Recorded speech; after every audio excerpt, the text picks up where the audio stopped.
What's up, everybody, and welcome to a brand new live episode of the Hot Mic here on the Outlaw Nation channel. I am the Outlaw himself, John Rocha, joined as always by the Sneider himself, Jeff Sneider. How are you, Jeff? Hello, Johnny boy!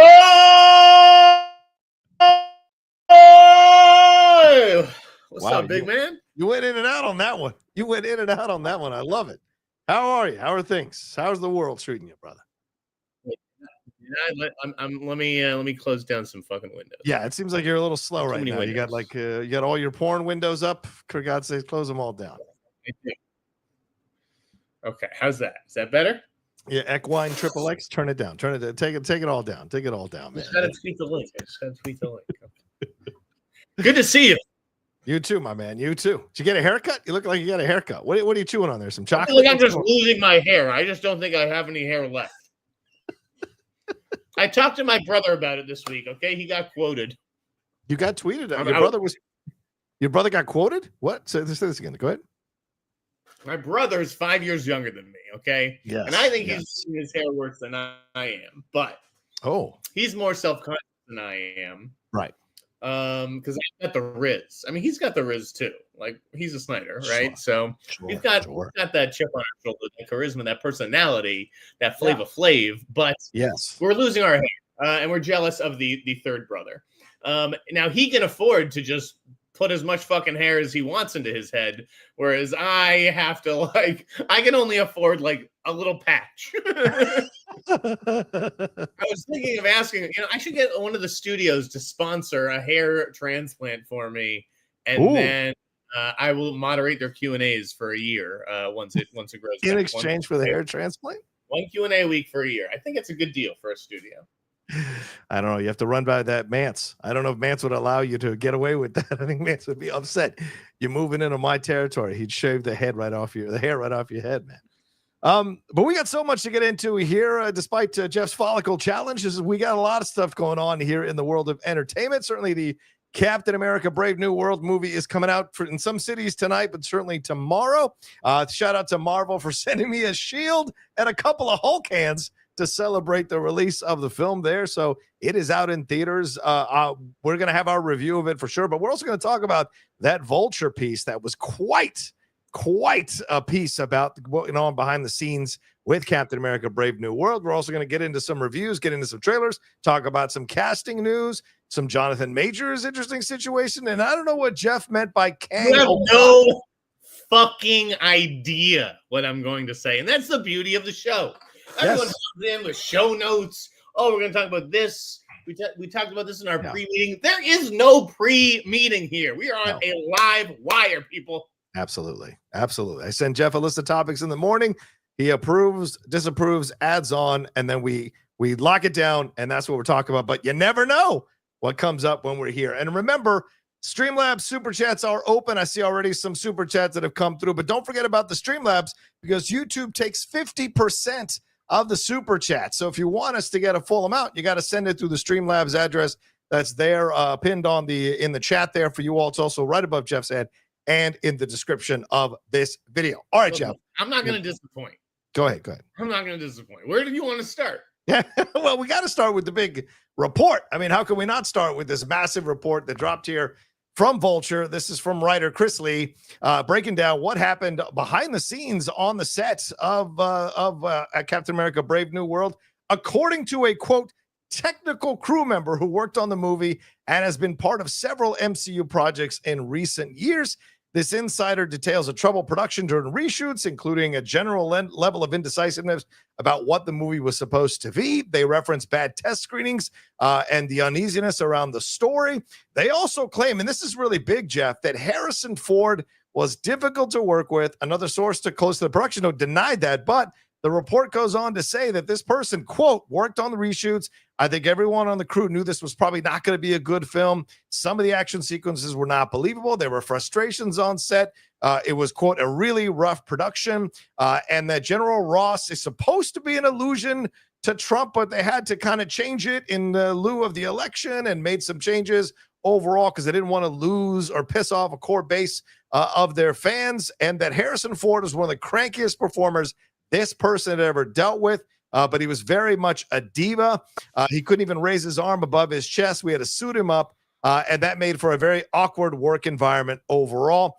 He's saying, I'm not going to blame the director. Basically, dealing with A-list egos was the issue. It was mainly just Harrison Ford. So that was a little disappointing. So, Jeff, that's a lot. I mean, that's a lot of a takedown from a, quote, technical crew member, even though a source on the set contradicted the Harrison Ford stuff. This is not what you want coming out right on the eve of your film coming out. So your thoughts on the article and your thoughts on Vulture publishing this right before the film is about to drop.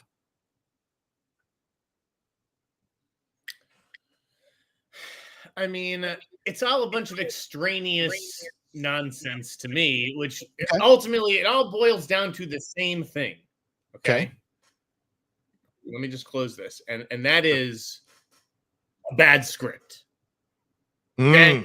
Yeah. There are none of these issues, okay, if it's a good script. Yeah. And so I don't know why Marvel insists on rushing these projects into production to hit arbitrary release dates that are going to get moved anyways. Yeah. And just like moving forth on stuff that's not ready. Like there's clearly this movie is bad, John.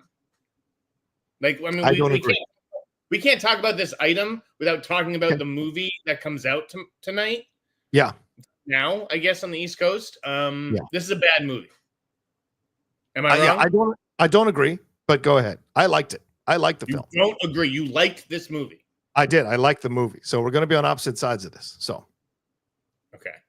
Not that I want to, but listen, I'm not here to fight your opinion. So whatever your opinion is on the movie, I don't want to start really conceived movie, and it's not anything that like this should have been dealt with years ago. This is like a problem that's just been festering for 2 or 3 years because it was never addressed at the beginning. What's the problem? The script? The script. Okay, go ahead. Go ahead. This movie, I think, is going to really hurt Marvel. Like, seriously. I think it's way more expensive than they're letting on. I think it's going to do way under projections. Do you think this is going to crack $1 billion, John? $1 billion? Hell no. No, I'd be if it gets to 500 million, I think it'll be a miracle. 500 million? Yeah, I think if it gets to 500 million, it'd be a little bit of a miracle. What about you? Well, 500 million would be a huge money loser. Yeah. Huge. I'm seeing the critics, and certainly Rotten Tomatoes has it at 50% between the critics. And there's already people who didn't want to like this movie. And so I think there's people going in who are not that interested. A number of people commented on my out of theater reaction and on my review that's up on the channel now. Like, I'm just going to wait till Disney Plus. Quite a lot of people did. That's the problem. Yeah, there was a feeling that this film isn't that important to the overall MCU, and that's not what they want. The whole movie is it feels like an episode of the Disney Plus series. Feels like a TV episode. Yeah, I won't deny that. Yeah, it's a huge issue. That I mean, it's stunning. It's stunning. Yeah. And to market the entire thing around Red Hulk when he's in the movie for 12 minutes. Ridiculous. Yeah. Well, I see your point in that, but, it was built up to this point. But to me, the movie works because of the performances. I think Anthony Mackie is damn good in the movie.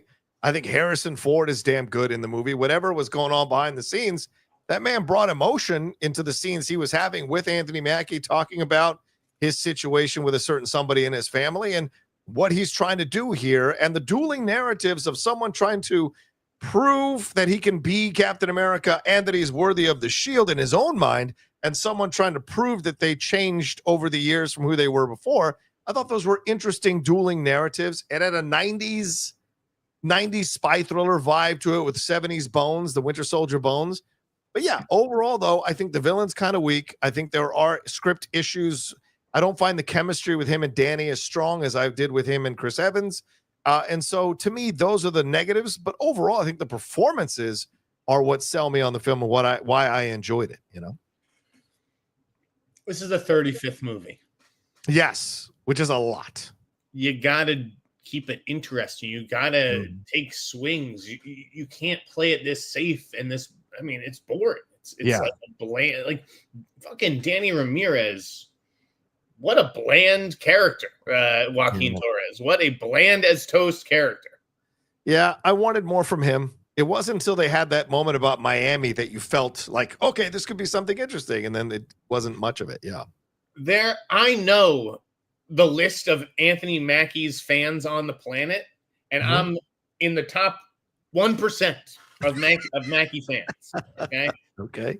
I love Mackie. He is so stranded by this script. He doesn't get to be Mackie. He doesn't get to.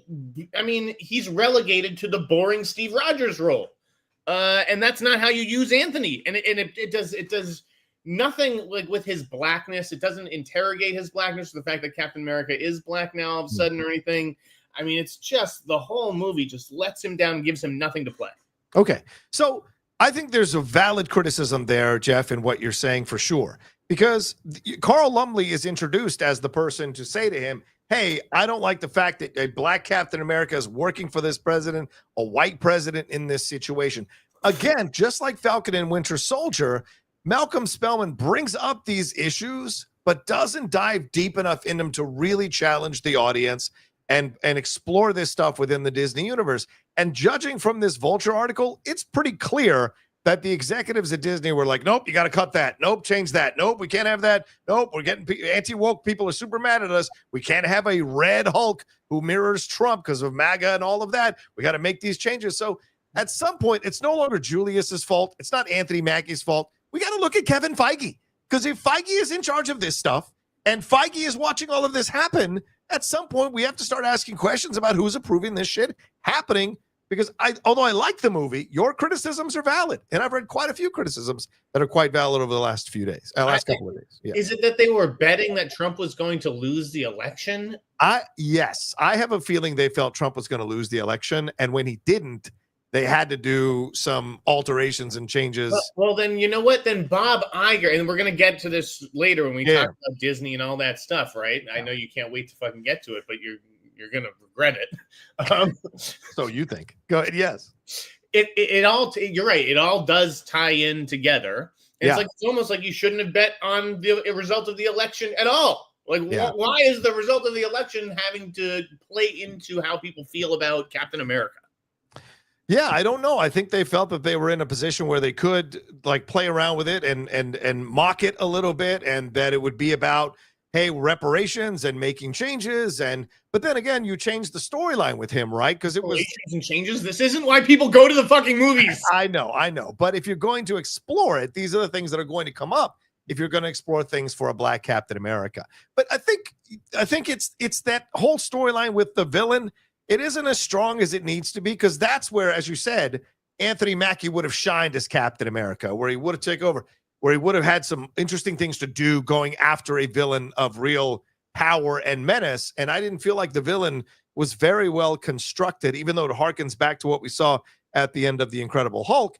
There's not enough filling in of what's been going on here and letting him stand on his own to build up the threat so that Sam feels legitimately in trouble, you know?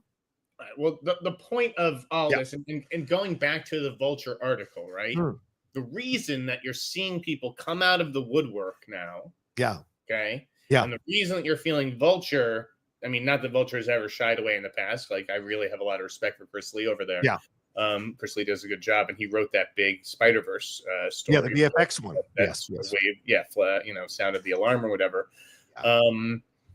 They felt emboldened to do this because both of these sides, there's blood in the water. Everyone can smell it. Yeah. It's a mess. Now, to be fair, and I've talked with people this morning who said, to be fair, it's a mess at DC. And we're going to get to that. Ooh, okay. It's a mess at Lucasfilm. It's a mess all over right now. Yeah. And perhaps it is this recalibration post-Trump, which perhaps I underestimated, but I also, I think obviously that the pendulum went very far in a certain direction, and we're kind of just seeing a course correction. Just like at any point, take Trump out of the equation. It's a cyclical business. Yeah, things go back and forth. Yeah. But I think there is space to hope with Fantastic Four in that trailer, with Thunderbolts, that Super Bowl trailer, which I thought was fantastic, and Thunderbolts they're freaking out about. Yeah, are they really? What is the hook of this movie? Yeah. They are flipping out because this is going to bomb Captain America, and then it's going to be followed by another bomb. Thunderbolts. Oh, really? All right, we'll see. And then you've got Daredevil Born Again coming out around the same time. So over the next 4 to 5 months, those are the films that are coming out that will let us know where the direction of Marvel is going. And Steve, Jeff, you're saying this stuff about Marvel. You're alluding to stuff about DC. I mean, are we legitimately not superhero fatigue?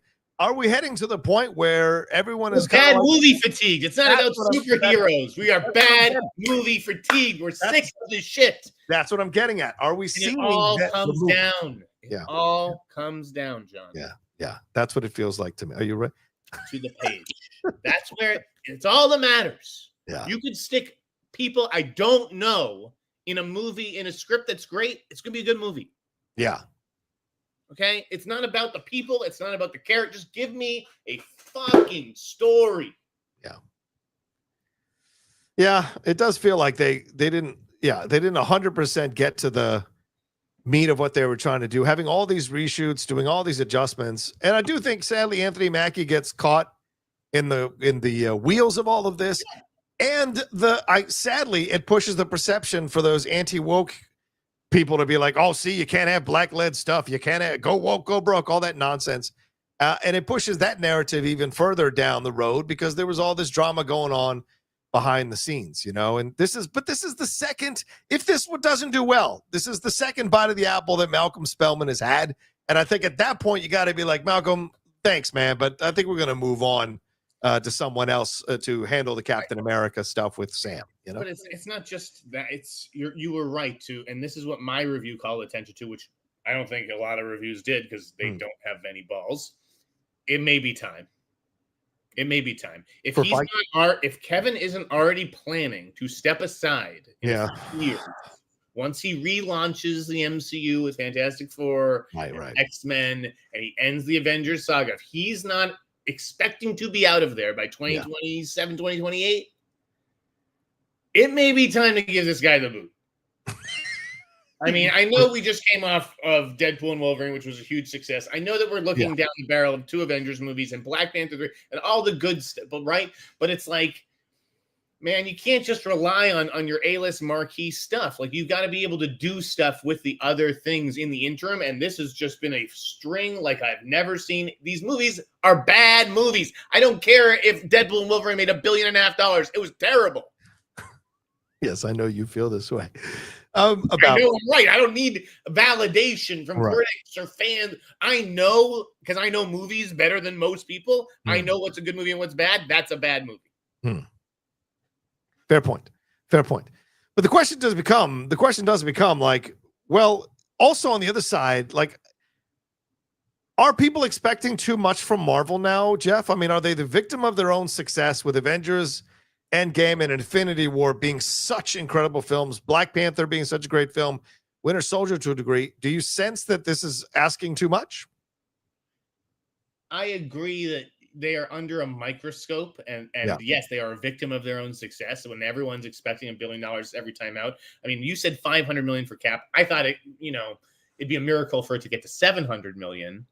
So like, I think it'll probably get to 500. If it doesn't get to 500 million, John, like, then there's that's where you start firing people. And I don't, it's, I just feel like with all the shit that Kathy Kennedy gets, right? A lot of it that has to do with her being a woman.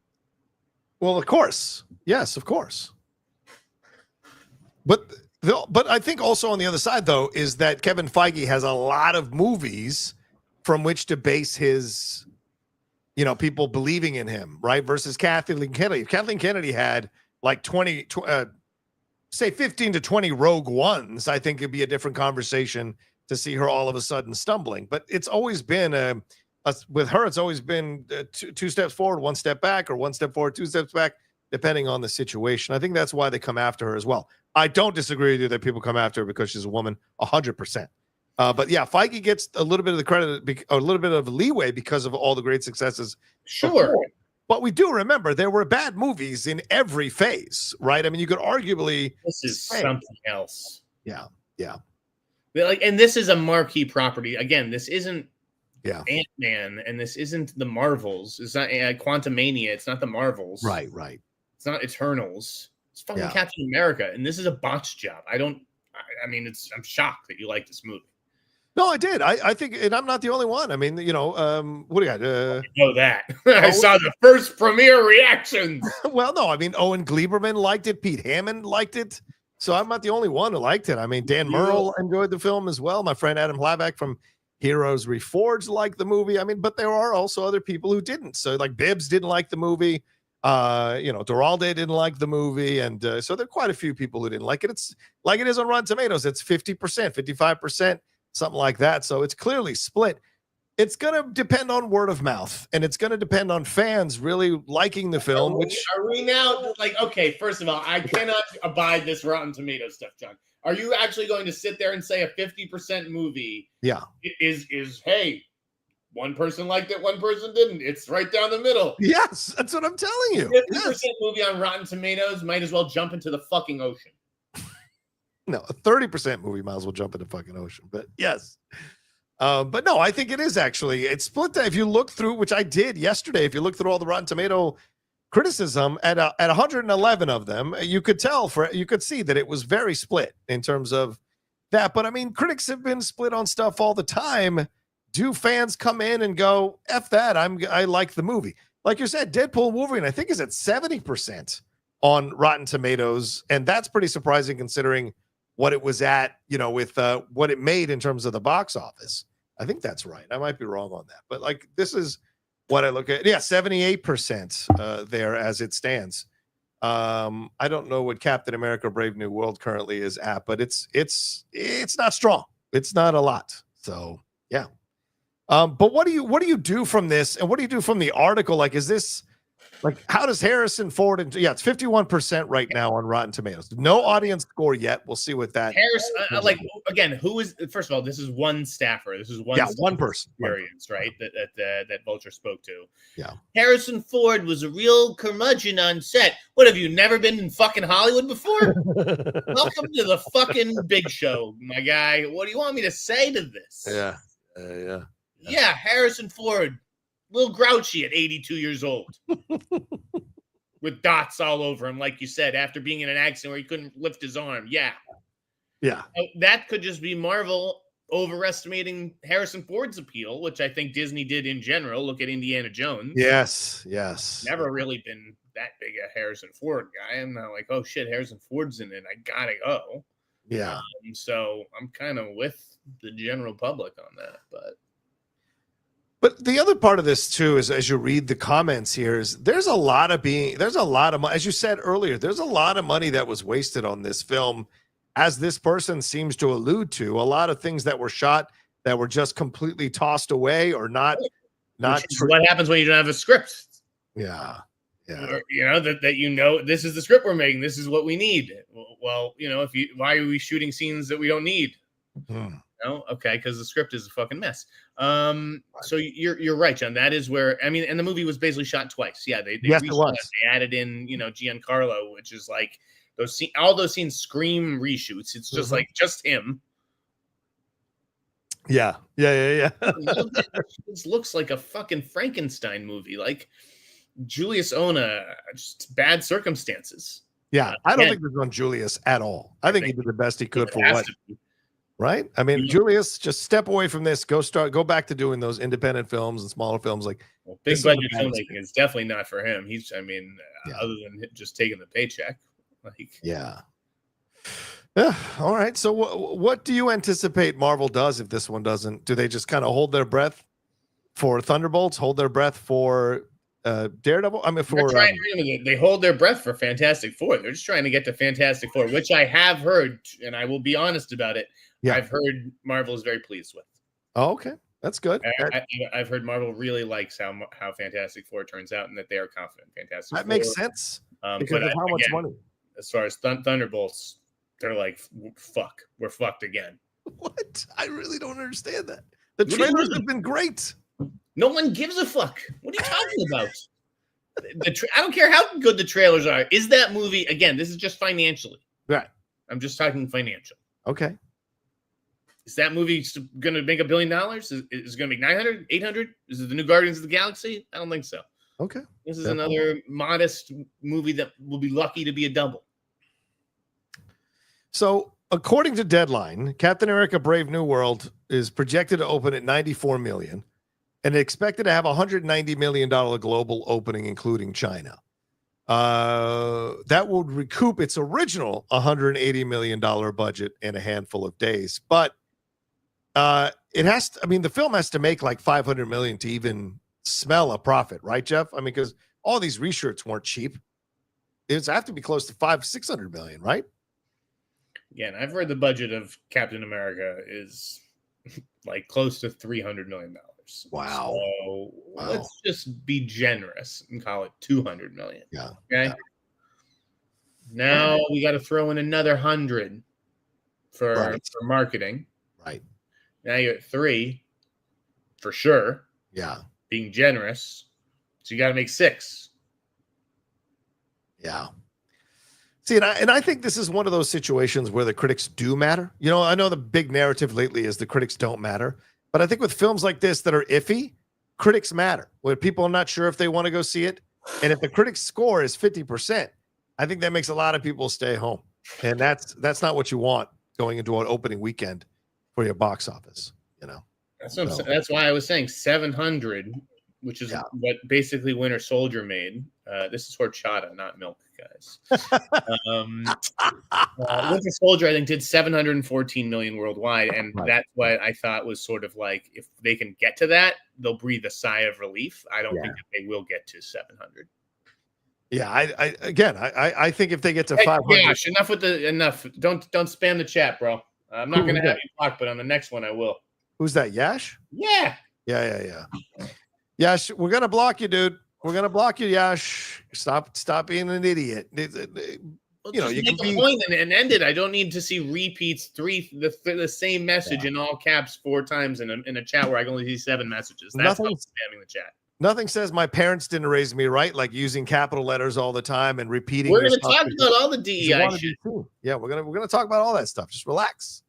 Are we done with Marvel? I got more stuff to say about Marvel. Go ahead. Go. You don't need me to cue you. Go get it. Again, X-Men, no director yet. But as you can see, there was a story in EW, right? Yeah. That was like, oh, well, we don't want to just like bring the X-Men in out of nowhere. Right. Because it's hitting the audience with a fire hose, right? We got to sprinkle them in out. Yeah, they're talking about X-Men casting. Again, every time I do an X-Men story, I get inundated with people in the actual industry who are like, who's casting this movie? This movie doesn't, like, what do you mean? There's no director on it. Like, what's going on? You got to take all these are just rumors. I don't know if it's if interest meetings, if they're actually like starting to cast these people because they need them in Avengers, or if they're just doing Doomsday and you won't see it X-Men till Secret Wars. I don't fucking know the plan. All I know is that that names surface. Okay. And I've been throwing out names left and right, and I don't think any of the names that I've thrown out there have been like completely insane. Nope, not off base. Another name has surfaced. Okay. As far on the X-Men front. Go ahead. Someone who just signed on to a Disney/20th Century Studios movie this week. Okay. Miss Margaret Qualley. Ooh. Hot off the substance. I mean, you don't think she's among that group of Jacob Elordis and Sydney Sweeneys and that group of young rising stars, Daisy Edgar Jones, who studios want to be in business with. Right. A certain amount of sex appeal. Has not taken a big payday yet. Hasn't taken that global blockbuster Daisy Edgar Jones and Twisters role. Okay, yes. But I think Marvel would love to be in business with Miss Qualley. Yeah.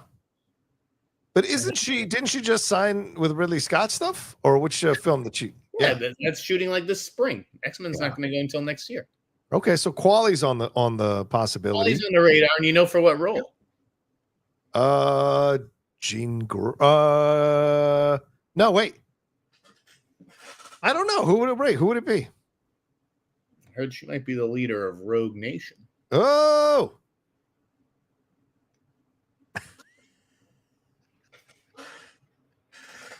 Do you think she's strong enough to play that at this point? To play Rogue? Leader of Rogue Nation? I'm just playing to play Rogue. Yeah. I heard this one's playing Rogue. I heard Jenna Ortega's playing Rogue. Is that wrong? Am I wrong on that? What's the situation? Is that was that the rumor that came out today? The Jenna Ortega Marvel stuff? This week that she took a meeting with Marvel for a high-end role, and someone made this AI version of it. So people speculated it was Rogue. Okay. Yeah. No, but I mean, I could see Margaret Qualley playing Rogue as well. She could play the White Queen. She could play any number of roles. It would be interesting. Yeah. Just a name to throw out there for the masses who need meat. I've got another name to throw Go out ahead. there. This is a rumor you can take with a grain of salt. Oof. Okay. Do with it as you will. But it passed my smell test. Okay. If you're Marvel, can you just abandon Kang altogether? Oh, here we go. Kang o'clock. Can you just never talk of Kang again? Never show him again? Yeah. I'm asking. Do you think that's no where they plan to go with it? I mean, Coleman Domingo was recently. He was on some podcast recently and mentioned that they had come to him about something. There were rumors about Kang. There have been rumors that they could bring him back. Certainly, we're going to talk about it a little bit later. Michael B. Jordan tried to smooth the path a little bit more here for Jonathan Majors. So I don't know. Certainly, Kang is a possibility. Could come back. I don't think he's out there. He's out there in the open. He is. Yeah. I'm told that Marvel has a plan to say goodbye to Kang. To say goodbye to Kang. Yeah, they're going to wrap him up. Why do they even need to wrap him up? Nobody gives a shit. I think that they want to give him the boot, just to put to bed any just like I think that they're gonna deal with Kang. So wow, a small little thing, like in Secret Wars or something, or no idea. Yeah, and maybe one of the Avengers movies. Probably Doomsday. Probably Doomsday. I've heard if that happened, right, and I've heard Dr. Doom could be the one who kills it. Right, that makes sense. Okay. Yeah. So if that is the case, and Kang is back, and there is an actor who they convinced to say yes. Oh, heard that actor might be Tremel Tillman from Severance. Oh, interesting. Okay. Just throwing that out there. That's actually a really good choice. Just join Mission Impossible. Yeah. Okay. So say it again. Tremel Tillman, I think you could see pop up for a scene as Kang getting killed by Doom or something like that. But why would you do that if it's just for a scene? Do you know what I'm saying? Why not take more? To get rid of Kang. What do you mean? They don't have like larger plans for Kang, and I don't think if you're Tremel necessarily, you're like a Coleman Domingo type of actor who's pushing for. Well, I need to have my own character. I think it's just nice to be included as well. Or thought of. So right. You tell me. I mean, I think he's up and coming, which is why I don't think he'd want to do something like this to just be killed off. And I'm sure his agent's like, no, don't you dare, because you're only going to be in there for one scene. You're going to get paid probably scale. You'll see nothing of residuals. Why would you even do this if there's not some promise to play some other role? Let me ask you this one. Someone's going to say yes. It's a role in a Marvel movie. In Avengers, which is the biggest possibility to be one of the biggest movies of all time. Why not do it CGI so no one has to say yes? Just do a CGI situation. Why don't we do it AI too? Why don't we just bring back Jonathan Majors and copy of him from the fucking movie? What the fuck are you talking about? You'll just wear a fuck Kanye shirt on. That's why he'll just have a fuck Kanye shirt on the whole time.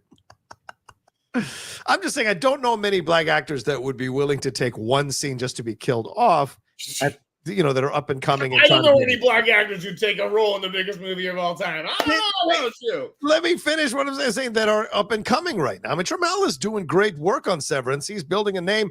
They're about to honor him at a luncheon here. So, I mean, there's I don't know if that helps him to be in a role like that, but maybe. Who knows? We've seen it happen before, cameos in films like this. So maybe he's happy to do it. I don't know. Anything more on the Marvel front? No. Okay. What about, well, since we're bringing it up, let's move to this situation. What do you think of Michael B. Jordan's comments in GQ when he was asked about Jonathan Majors, who, of course, he co-starred with in Creed 3, who was Kang and Ant-Man and the Wasp, Quantumania, and of course in Loki season 2. He said some really positive things about Jonathan Majors. Said he's doing great. Just got engaged. I'm proud of his resilience and his strength through it all. In his handling of it, I'm glad he's good. That's my boy. And when he was asked if he would work with Majors again, Michael B. Jordan said yes, and said it was a tough situation to watch unfold what happened to him. So, Jeff, you said this a few months ago that there would be space for my man to come back. Do you think this is now part of the effort? Like we're uncanceling so many people. Are we now uncanceling Jonathan Majors? Does Jonathan Majors come back and do the scene and get killed off as a kind of, okay, I know I messed this up. Let's do this. No? I'll just stop you right there. No. All right. No, he does not. I'm saying. Do I think he can make a comeback? It depends. He has to do the work. He has to, and I don't mean like going to therapy and doing that. No, he has to do like the work in Hollywood. Yeah. Right. Yeah. You don't just jump back into Marvel movies. No, he's going to have to do a steady stream of indies. Yeah. And have them perform well and have him, either get good reviews or whatever, or the movie does well. And that's how you get back into the studio movies. Okay. I don't think that's out of the question, but that's not going to be the next movie that you see him sign on to. Do you think Michael B. Jordan is, in a way, helping out his friend by doing this? Like, he doesn't have to comment on this. I think first of all, he was asked a question, wasn't he? Yes, but you're asked many questions in interviews. You can always turn down answering the question or have your publicist say to them, don't ask about Jonathan Majors, but they didn't. So he answered it. Right. And he answered it honestly, like a friend would and should. I mean, that's his boy. He is proud of him. He is showing resilience. And, but at the same time, right. Mm-hmm. Actions speak louder than words. Right. Michael B. Jordan's Outlier Society produces a lot of stuff, doesn't it? Yeah. Has Outlier Society cast Jonathan Majors in anything? Not yet. There you go. There's your answer. But they might. They could. Yeah. And that's how you'll know when his friends are ready to offer him roles again. Yeah. But I don't see that. Okay. And I don't think. Listen, sometimes you have to rely on the generosity of friends, like Mel Gibson did. Yes. But I think if you also really want to work your way back, you can't rely on the generosity of friends. It has to be other people. Right. Yeah. Okay. So I just wanted to ask about that. Let's move on to another story. How about this one there, Jeff? What's your thoughts on this? John Lithgow apparently is in talks to play Dumbledore in the Harry Potter series. Deadline reported this initially. HBO declined to comment, saying, we appreciate that such a high-profile series will draw a lot of rumors, speculation. As we make our way through pre-production, we will only confirm details as we finalize deals. But apparently, Deadline is reporting he's in final negotiations. So what are your thoughts? I mean, we'd heard Mark Strong, we'd heard Mark Rylance, but now it might be John Lithgow. Just so everybody knows. Yeah. Okay. Break it down. This is just a general rule of thumb. Okay. If it's saying so-and-so did not respond to comment, so-and-so did not comment, it's all bullshit, okay? This is just cover your ass shit. All right, fair point. All right, so like the statement that HBO gave them kind of just proves that they talked to them about it. And if it wasn't true, the Deadline wouldn't have published it. It's true because, someone at HBO confirmed that it was true. So, and that's why they were allowed to go, and that's why they went, because that's what the trades do. They go when they're allowed. So anyways, aside from all that shit, this is great casting. Yeah, I kind of like it. It's my favorite one of the names that have been mentioned. I know he's not British, so there's going to be a little bit of backlash from the Potterheads, especially because it's Dumbledore, which is which is a massive fan base. The Brits have come over here and basically stolen all the cool American roles, right? It's just reverse. So it's the one time an American steals a fucking Brit role. But it would be interesting. But remember, he did win an Emmy for playing Churchill on The Crown. So I mean, he's not new to playing iconic people or iconic characters in British stuff. So I would actually love this idea. My only negative is that he's 80 years old.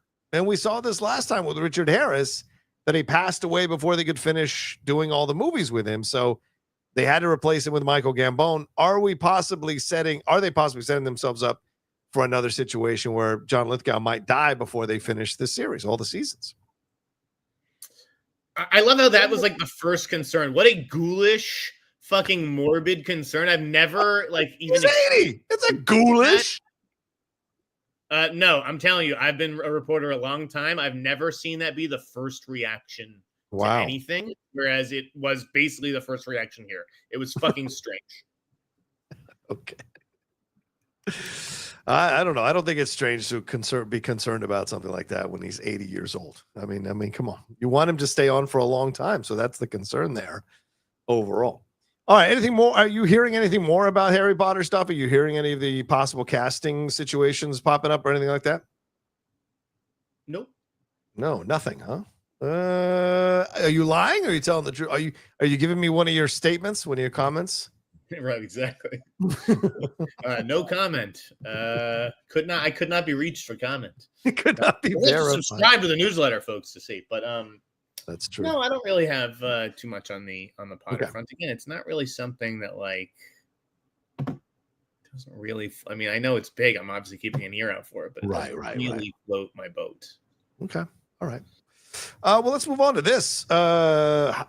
This is something you broke here, man. Linda Cardellini coming into this crystal. Wait, hold on. We got to the whole reason though that Lithgow got the role, right? And I tweeted this last night. Rylance's wife died. Oh, I didn't see that. She died a few weeks ago. Oh no. So that's why he turned it down. I mean, he's in mourning and felt he's grieving. It would be inappropriate. So.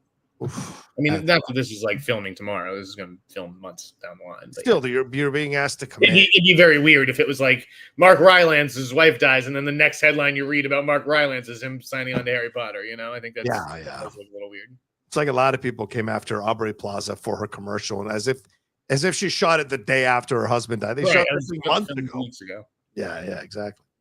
All right, well, let's move on to this. Your story, huh? Yeah, Linda Cardellini here. Friday the 13th, according to Jeff Sneider, Linda Cardellini is in early talks to take on the key role of Jason Voorhees' mother, Pamela, who was played by the late Betsy Palmer.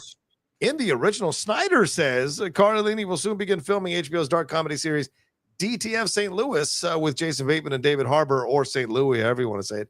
And I imagine that she'll segue to Crystal Lake after that, and most likely this summer. So how sure are you of this? You said early talks, but does it feel like, were you hedging your bets with early talks? I feel pretty confident, yeah. That this is going to be the deal? I think that this deal makes. I think that, again, I did have to think about it last night, but I'm like, if I'm her, there's just no way you turn that down, I don't think. I don't think she's done anything like it. I think it's a different sort of thing for her. It's A24. I just think that it'd be fun. I think it'd be a fun thing to shoot if I was her. And I don't see her turning it down even after the HBO show. That I think that goes very soon, in the next week or two. And she'll shoot that March. There's still March, April, May. Yeah. I don't know when this is going to go, but I would imagine that if it's a summer camp thing, it'll be probably shot this summer. Well, yeah. All right. That's fair. What do you think the premise will be? The premise? Yeah. Are we going to see Jason as a child? I don't know, because Brad Caleb Kane came in and changed it, right? They didn't love the direction that Brian Fuller was taking it. But I think it's going to be fucking cool. I think that they're going to push the envelope. I think this is A24. I mean, this is its first. This is its first IP, I think. Yeah. I forget. That may not be true, but this is a major piece of IP that A24 has gotten its hands on. And they got their hands on it over Blumhouse and Jordan, all these other places, that would have loved to have had fucking Friday the 13th. It's true. And I think that they want to do something cool with it. Cardellini, I could have sworn I talked about her when I was making my initial list for Pam Voorhees a while back. I don't know that I thought she was necessarily big enough, but I think maybe I overshot on like, you know, who they were trying to get and who would be willing to sign on. I think she's kind of perfect. I think she's big enough for a series, for this kind of a series, kind of like Vera Farmiga for the Norman Bates one, right? Bates Motel. I thought she was damn good for that series. And so you want a seasoned veteran actress like her who's been a part of multiple genres, who can play different types of scenes really well. And the fans will be like immediately invested in her because she's such a likable actress and likable person. So, and she's done the talk show circuit. She's a pro at that. So you've got someone who can absolutely promote and push your film. And she's very well respected amongst certain circles of fandoms in different, and plus the freaks and geeks thing, you can't ignore that. So it's like, I think there's a lot of positives in looking at her. So I love this decision. This would be a lot of fun to see what she would do with it. I need someone to do a cookie count. Just at the end, just tweet at me. Just be like, Jeff Sneider ate 8 cookies during his podcast today. Are you eating cookies again? Oh my God. I'm eating cookies all show. Are those Thin Mints? What are those things? Yeah. Oh boy. I have a Girl Scout. I keep her in the back, actually. She makes them here. Nope. We don't. Nope. It's not true. It's not true. Just makes them fresh right in my oven. Nope. Nope. Nope. We don't have that. It doesn't exist. Everybody stop thinking that. Nobody make any means of that. No. By the way, just stop in for a second. We've got almost 900 people joining us live tonight. Thank you so much for hanging out with us on the hot mic. Streamlabs and Superchats are open. You want to send some love? You want to send some respect to us? Please send in Streamlabs chats as we go and let us know your questions, thoughts, and comments you want us to read as we go along here. We'll answer them in just a little bit. The address is right above Jeff's head. It's also pinned in the chat. Also, you can subscribe to Jeff's newsletter. If you haven't done that, Jeff, yes. Where can we do that for your newsletter? TheInsnider.com, please. I would very much appreciate it. And also give to the Girl Scouts. I mean, I bought these Girl Scout cookies from actual Girl Scouts, local children.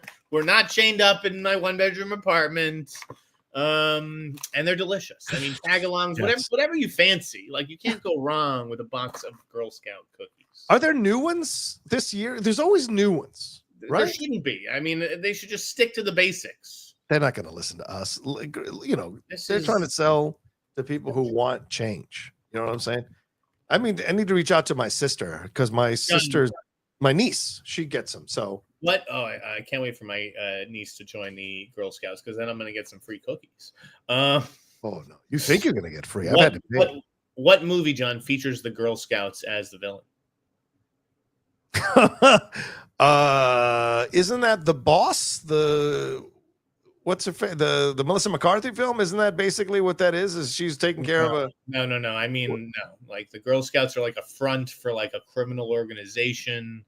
Oh, I don't know. What is that? Dodgeball? What is it? You don't remember? No, I don't. Tell me. Guys, this was the movie trivia champion once upon a time. Yeah, look at him now. National Lampoon's Loaded Weapon 1. Oh my God. Tim Curry, Kathy Ireland. We had absolutely zero questions from National Lampoon's Loaded Weapon 1 in the Schmodown. That movie's the best. All right, here's your choice. You want to get the peanut butter ones. I can only eat 3 of those at a time, or I'll eat the whole fucking box. I do love the Thin Mints, the tagalongs. Tagalongs are great. Lemon is fine. The Samoas, that's my crack. The Samoas are my crack, bro. Yeah, you can't deny it. It's out of control. All right. All right, let's get into something dirty. Let's get into it, Jeff. Let's get into what you claim I'm going to regret bringing up here. So Disney is changing its diversity, equity, and inclusion programs to focus more closely on business outcomes, according to a note sent to employees Tuesday and obtained by Axios, who broke this.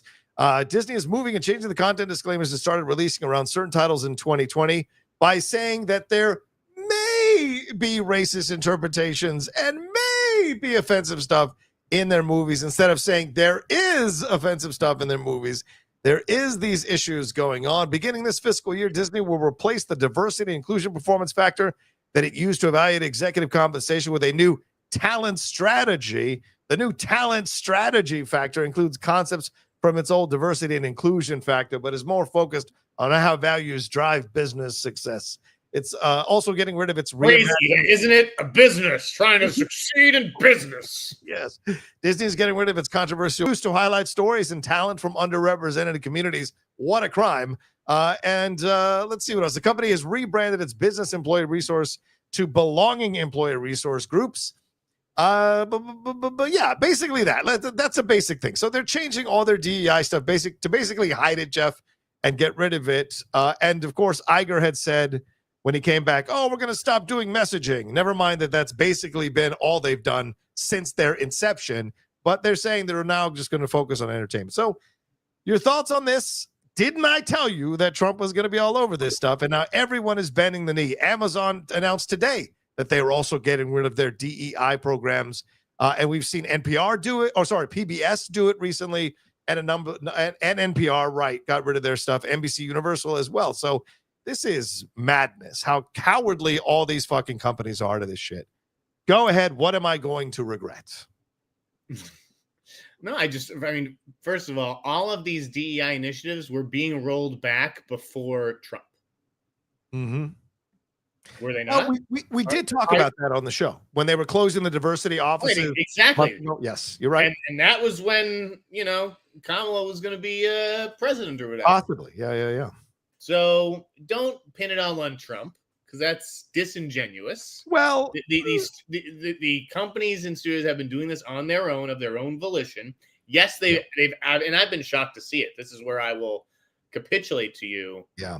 It really has been something to watch everybody bend the knee and bootlick to Trump in the hopes of getting something from his administration. And you also don't know what these companies are planning to do down the line that they may need Trump's approval for. Yeah. As we saw Paramount, as we saw Ellison in Trump's office, basically begging them to approve their sale, the sale of Paramount. Yeah. But on the other hand, I just think that the pendulum has been swinging back there for a while. And I'm not totally against it because, again, there were things being made where it's just like, who is this for? Like, okay, it's for a black audience. Okay, well, what fraction of the black audience or whatever is actually going to come and see this? Right. And does it make sense? And if it doesn't, why are we making it? Are we chasing awards with it? Like, it's and I'm not just pinning it on black stories or whatever. Yeah, it's shoehorning in this person in here or whatever. I mean, it just it's not, again, I didn't grow up at a time where all I saw were white movies. Right. I loved Tales from the Hood. I loved Dead Presidents. I loved this stuff growing up, and it wasn't thrown at me. Again, maybe I was too young, too naive, too ignorant to see it. It wasn't marketed to me like this is a black movie. Right. Like, just tell the stories that you think are good, and if they require black people in them, if a black person is the lead, by all means. Let's see more. Let's see those stories, but let's not greenlight them just because. You know what I mean? No, you're absolutely right. I do agree with that. But I don't think the same logic is applied to white movies. There's a lot of shitty ass white movies. There's a lot of terrible white led movies, whether they be male or female. But no one ever goes, we got to shut down the whites only division. We got to shut down white led films. We got to shut down white led TV shows. White people are allowed to fail at astronomical levels, of course, compared to people of color or the LGBT community or the women or the female leads of stuff.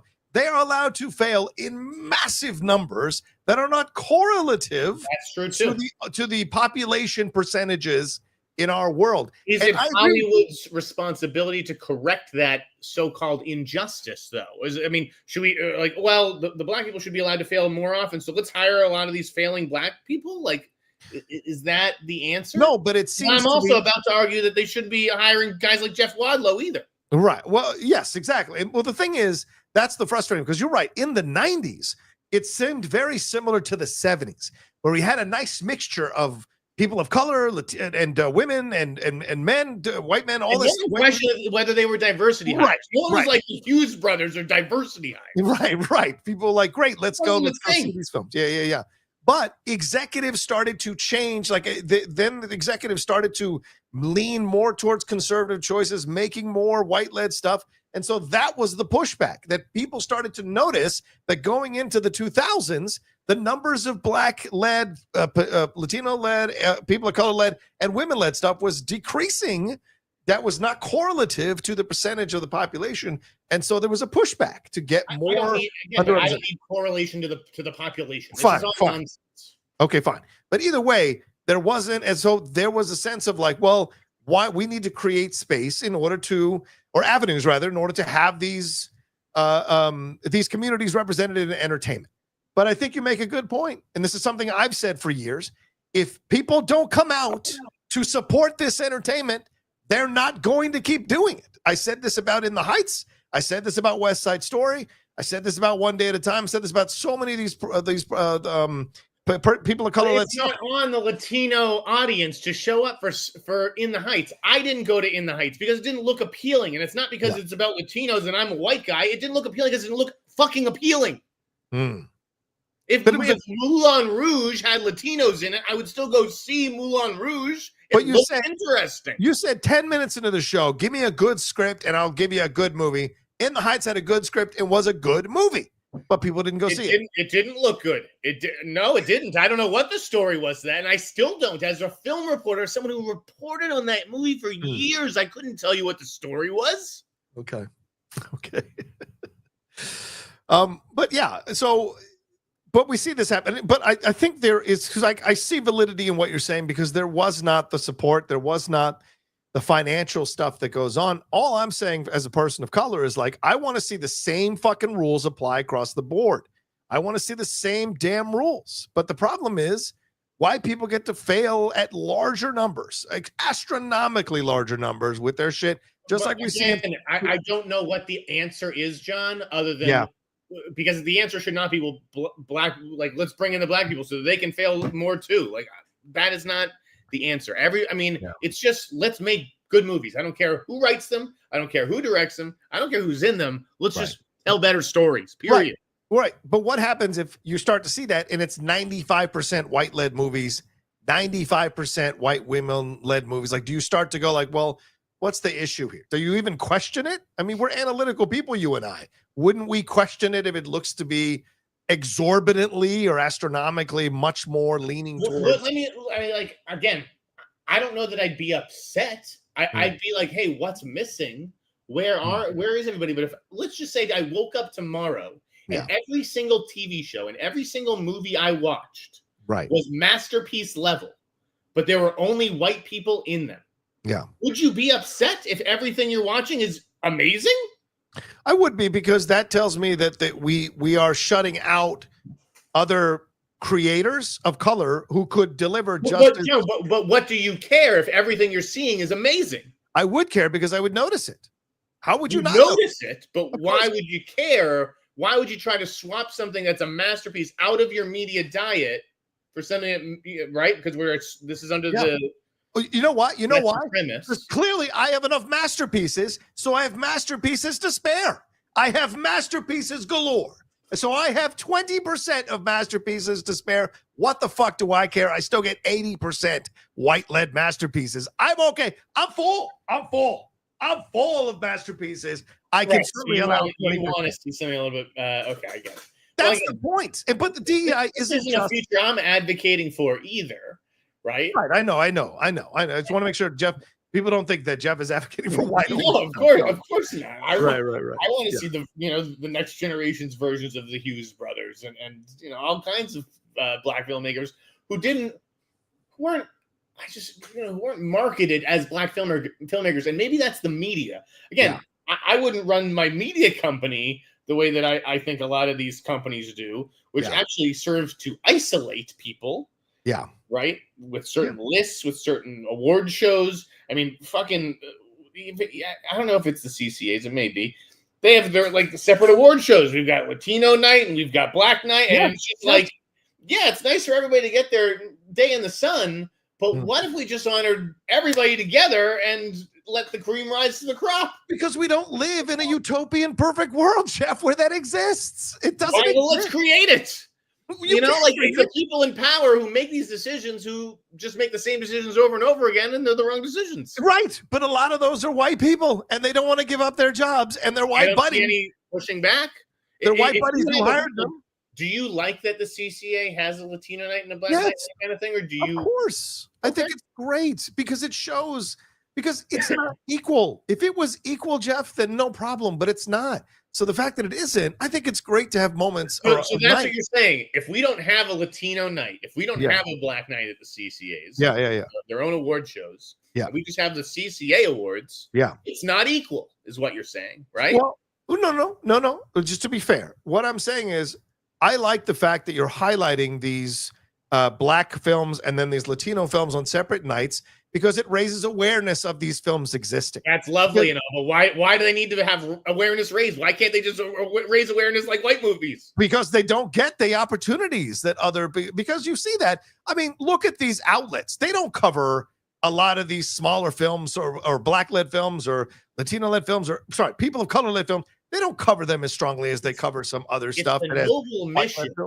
Huh? It's a noble mission what the CCA does with those nights. Yes, right? I think it's great. Just like DEI is a noble mission. Yeah. And yet both missions actually are misguided and work against what you're trying to accomplish, which is equality. And that's what it's the same thing that I get knocked for and have been knocked for the last decade, is that I just treat everybody equally, and I'm knocked for it because I don't treat other people specially. Right. And that's fair. But not a lot of people are like you. A lot of people have their personal biases, and I went to school in New York City. Yeah, which is a melting pot, right? I lived in an 8-person suite, and 5 of the guys were gay. There you go. So it's like, I've lived with Black people, gay people, doesn't matter to me, and so maybe because of that, right? But it's just stunning to me the way that these things are discussed in this liberal town. Where I think everyone is literally actively working against what their own mission is. But they're dealing with the reality, which is that, as we see over the last the reality is that everyone wants to work in this business, John, white people and Black people, and they can't all work in the business. No, I know they can't, but it's hard to work in the business when you're seeing a bunch of white executives keep hiring white people because it's their buddies, or they hired these underqualified. You said it just there, and that's the point that we haven't brought up yet, which is, again, it's about who is doing the hiring. Right. That's the problem. It's the word executives that has not been mentioned this entire conversation. Yes. And you're 100% right, and that's because these people only hire the people who look like them, the people who they went to school with, the people who they grew up with. You're 100% right. But this is the problem with people railing against DEI, and we'll keep it to the entertainment sphere, because I know people don't like to be out in the. That's where our experience is limited to. Right. Well, yeah. The thing you look at DEI being in the middle, but in the DEI situation, it is just to create avenues for people to have an opportunity who didn't have an opportunity before, because of how shut off those avenues were by white executives and white people in power.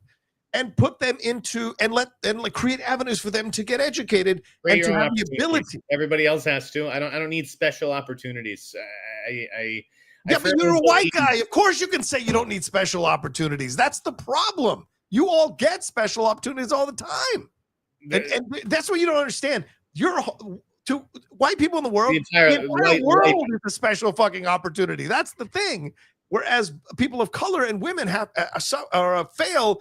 If they fail, that's it. You're out. You only get one shot, and there's not a lot of avenues being created.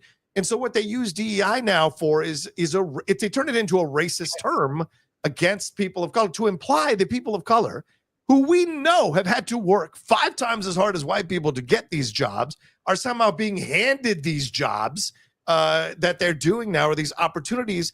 And you want to talk about playing a violin for Harry Potter people? Let's play violin for white people complaining they didn't get that job because another person of color got it. And the implication is that somehow they're less qualified than the white guy who's probably someone's cousin or brother who was going for the job. Denzel Washington, Spike Lee, these guys didn't need Hollywood to create opportunities and create avenues for them. They did it themselves. Yeah. Why can't we give them credit and ask other people, the next Denzel and the next Spike, to do the same thing? Right. One executive took a chance during the independent film movement, when we were much more open to hearing from multiple voices in the room, and gave Spike Lee a chance. But don't tell me that Spike Lee had some really smooth ride through Hollywood and no one protested his movies, and he didn't have to go hat in hand to beg for money to do Malcolm X because Warner Brothers wouldn't give him more money. Don't tell me that. Even when you get in the door, they try to fucking fuck you over. So it is not an easy situation. And all DEI was trying to do is to create more opportunities and more avenues for people to get to these positions so they can pay it back and hire people of color or hire other people to get through the door. White people got threatened, and so DEI became the calling card of a certain political point of view, and it has now carried the day in this whole situation. And it's so frustrating because I guarantee you what you see now, we're going to see way less people of color making movies, way less people going to make TV shows, leading things. It's absolutely going to shut things down. And I think it's a sad thing to see. Oh, all right, Jeff left. Uh-oh, that's a shame. I don't know. I didn't say anything negative, did I? But anyway, I think that's the situation there. I'm sure Jeff will be back in just a second. It's probably a computer situation going on there. But anyway, we were having the conversation, pretty heated conversation about all of that. So, all right, so maybe he's coming back. Yeah, Moses brings it up. Yeah, Hollywood Shuffle. Absolutely, you're correct, my man.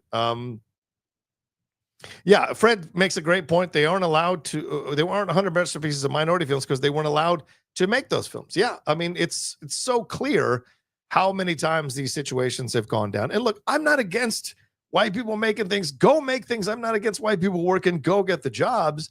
My only overall point is that I didn't mean to boot the white guy. Sorry, Bobby. I didn't mean to boot the white guy.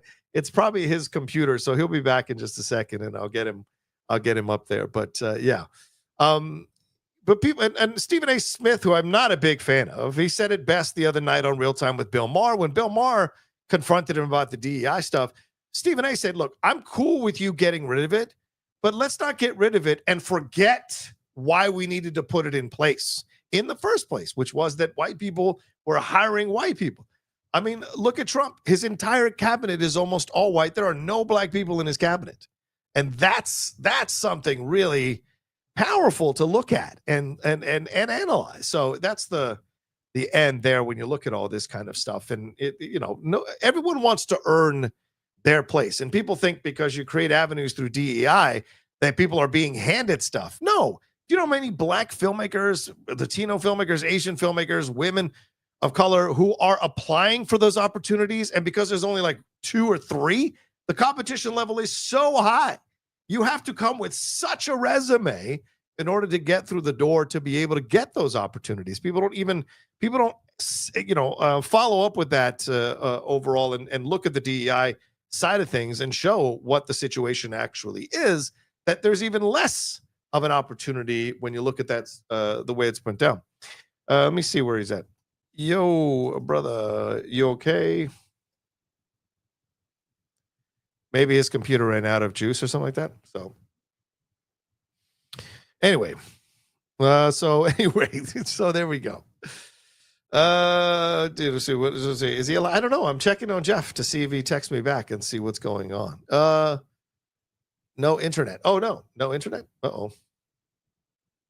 Well, so maybe this might be it. I don't know. We'll have to can you use your phone? I'll ask him if you can use your phone.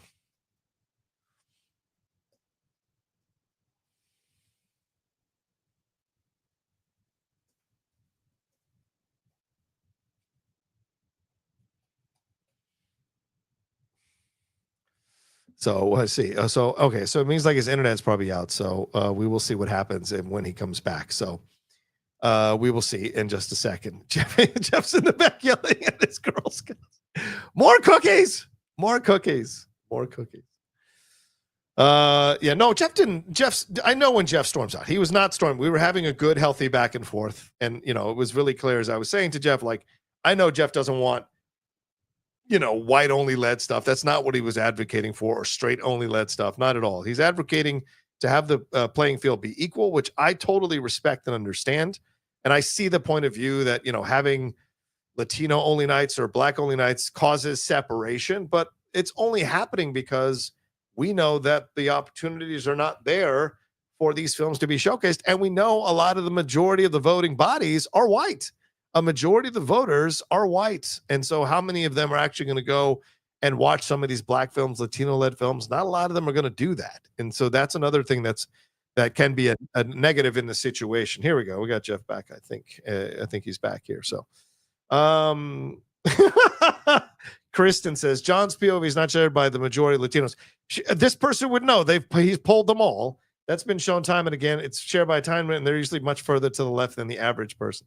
Yeah, it's such a racist comment. This is such a racist comment, and to not even know that it's a racist comment is kind of shocking. So anyway, I think Jeff is back. I think, or is he still freezing? I think he's maybe still freezing. Are you there, Jeff? I don't know. So we'll see if he comes up. There he is. All right. Yeah, I don't know what's going on. Is it your Wi-Fi that's out? Oh no. Yeah, I don't know what's going on. We can't hear you. We can't see. We can see you, but you're frozen and we can't hear you, bro. Oh, there we go. Nope. Hello. There we go. Right. This isn't gonna work, Johnny. No. I don't know. You tell me. Is it working? Yeah, I think it is. Yeah. Should we just stop here and go to the questions? Dude, I have fucking gigantic. I have DC. I have like I'm about to break the bank open on DC. What? Damn it! What the fuck? Damn it! All right, let's go to DC. Let's can't do it, can we? We can do it. We can do it. Can is it coming through?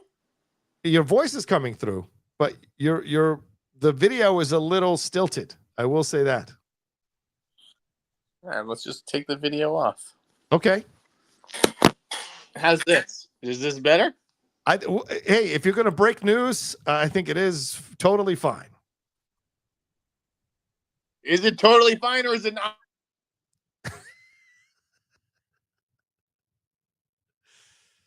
I don't know how to. Okay, can you hear us?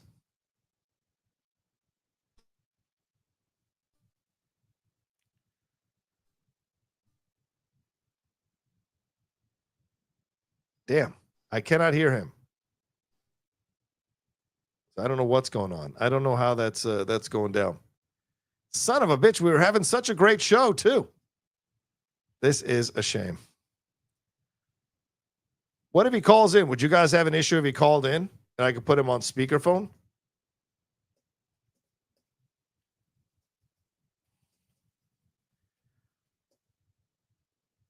Oh, no, he's down now.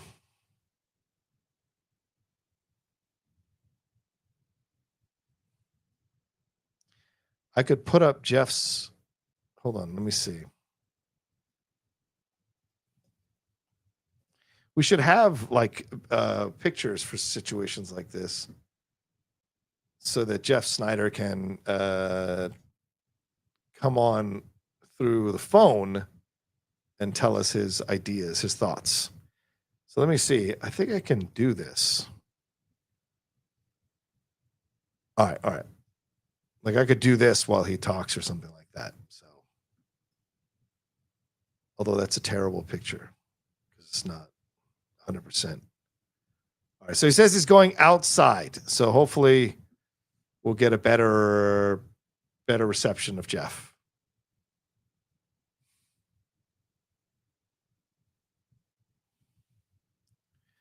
We'll see. This is so frustrating. We were having ourselves a great show.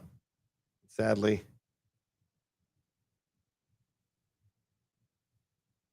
Sadly, we got ourselves a situation. So hopefully he'll be coming back in here in just a second, but we will see. We will see. So let's take that down. Let's go to this one.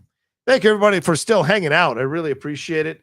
I'm sure he will be back in just a second.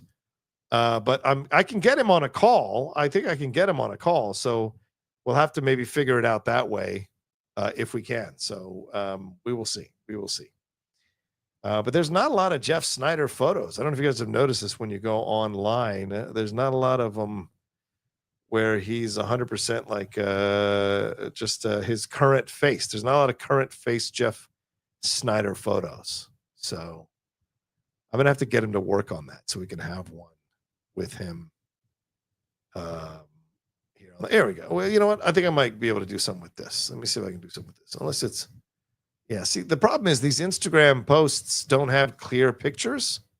So you kind of have to see if you can save it I have to do a Control Alt 4. Again, thanks for putting up with this, guys. I promise we will have a better situation here. Just a second, hopefully, once Jeff comes back on. I'm producing on the fly, y'all. I'm doing my best. There he is. Is that you, possibly?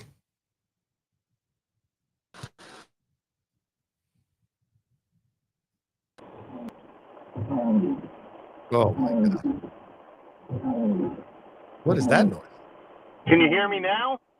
I can't, but what is that noise? I turned off the wipers. Oh, you're in the car. Yeah, I'm in the car. Oh, wow. All right, let's do it. What do you got, Jeff Sneider? Where did we leave off? We left off at we're gonna shut down the DEI conversation and move on. So what do you got for us for DC movie news? Unless you have one final thing to say about the DEI thing. No, let's talk about DC. All right, what do you got for DC? Fuck, I'm like, how the fuck do I? And try to speak a little more loudly. Okay, all right. So we saw the Clayface news, right? Yeah, 2 directors possibly in contention to direct it. Jeff Wadlow and James Watkins. James Watkins was already rumored. He's the guy who did, what is it, The Woman in Black and the Speak No Evil remake? Yes.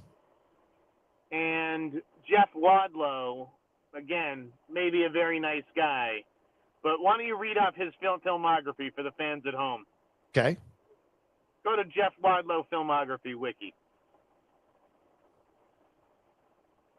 Oh, you want me? Oh, you want to do it? Okay, hold on. Jeff Wadlow. Okay. Let's see. Director? You just want the director stuff? Yes. Okay. Cry Wolf, right?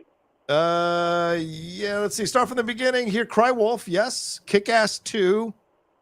Never Back Down. The Memoirs of International Assassins, Truth or Dare, Fantasy Island, The Curse of the Bridge Hollow, and then Imaginary, which was last year, and then Danger Girl that he's in pre-pro. That's a brutal list. That is not a strong list. That's a brutal list. And yeah. Here's the thing, okay? Here is what it ultimately tells me about DC. Yeah. These guys are assignment guys. Craig Gillespie's an assignment guy. You mean like for hire? Director for hire? Yeah. Okay? James is struggling to get filmmakers who are going to take notes from him. Okay. That's what's going on. And that's why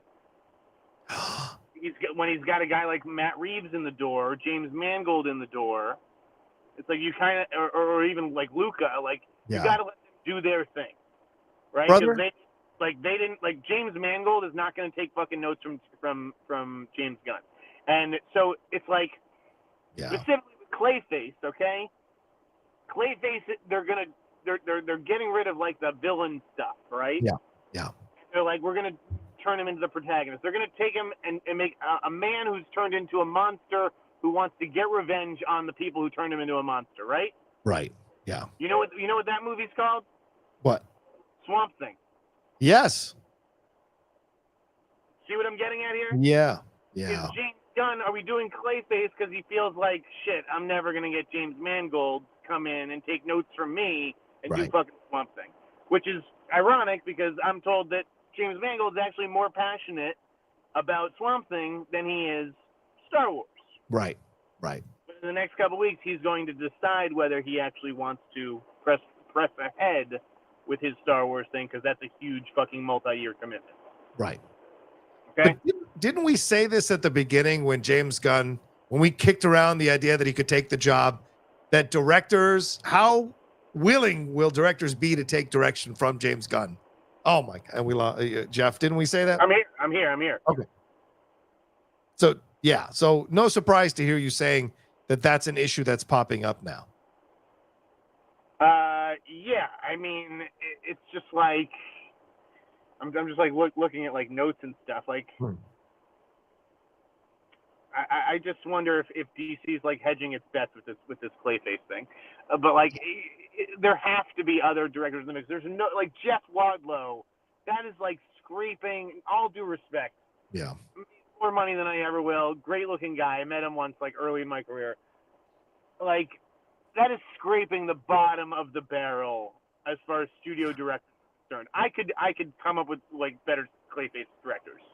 I could bring them to you. I mean, like, there are so many good directors just sitting there. Why does it need to even be people who are like that active right now? Yeah. Can James Gunn fucking rescue Richard Kelly? Why isn't Richard Kelly doing fucking Clayface? You're telling me you're gonna hire Jeff Wadlow, who did these shitty Blumhouse movies, Truth or Dare and Fantasy Island? Give me a break. Yeah. I suspect like Watkins probably already has this job, which is why Deadline strangely only named 2 of them. Yeah. I suspect he already has this job, and that Jeff Wadlow's just being mentioned to make James think like he doesn't have it in the bag. Right. But yeah, like what if you had given me 1,000 guesses as to who's on the list for Clayface, there's not a chance I would have said Jeff Wadlow. That's insane. But do you think James Watkins that's what we're looking at, right? James Watkins, is that the other side of this? I think that's a distinct possibility. Yeah. Well, like, so now the first 4 DC movies you're telling me are going to be Superman, Supergirl, Clayface, and most likely Sergeant Rock. Yeah. That's an odd foursome. That's a weird rollout. I agree. That's a weird rollout to open your DC. Where's your Wonder Woman movie? Where's your Batman movie? Why are we doing these smaller characters? And like the Batman shit, like what a mess that is. First of all, they swore up and down like that they're going to get going in May. Yeah. Right? They're not going in May, right? Pattinson just said it looks like we're going to go end of the year. Yeah, end of the year. So now it's like, okay, so now you're going to mount production in late 2025 for a late 2027 release. That's 2 years before the movie hits theaters. Right. I mean, it doesn't make sense to make this Clayface movie without knowing who your Batman is in the DCU. Right. Which makes me, again, I'm just going to hammer that home that, like, I don't see a world where it's not Pattinson. Yeah. And then it's like you've got Gunn talking about what he's working on now. Well, like, what do you think it is, John? Because I look at him and I see, like, here's a guy who has a certain ego on him, wants to be the first person to do so-and-so. Right. And I'll tell you what you've never seen, as far as I know, and you could correct me if I'm wrong. Has a director ever launched Superman and then made a sequel? Well, Richard Donner, right? But did he do Superman?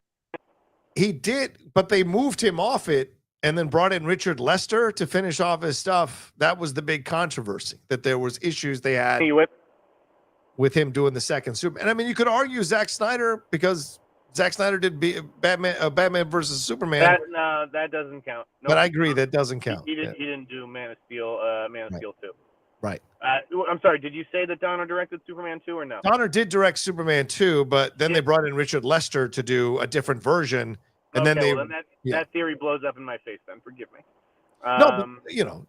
But they released the Lester version and then went back to the Donner cut. That's what's a big thing. So yeah. I don't know. Fuck, I need to do more. Wouldn't if James is work.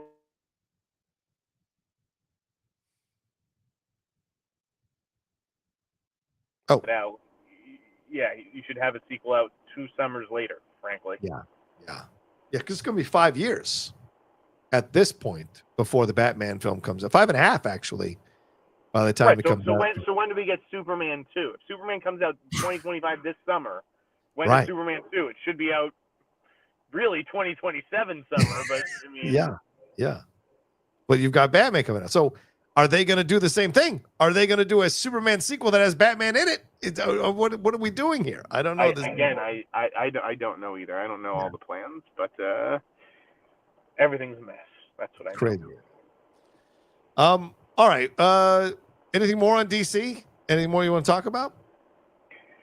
Again, I don't have my notes in front of me, and every time I go look at other conversations and stuff, it cuts out. So I think we'll just leave it there.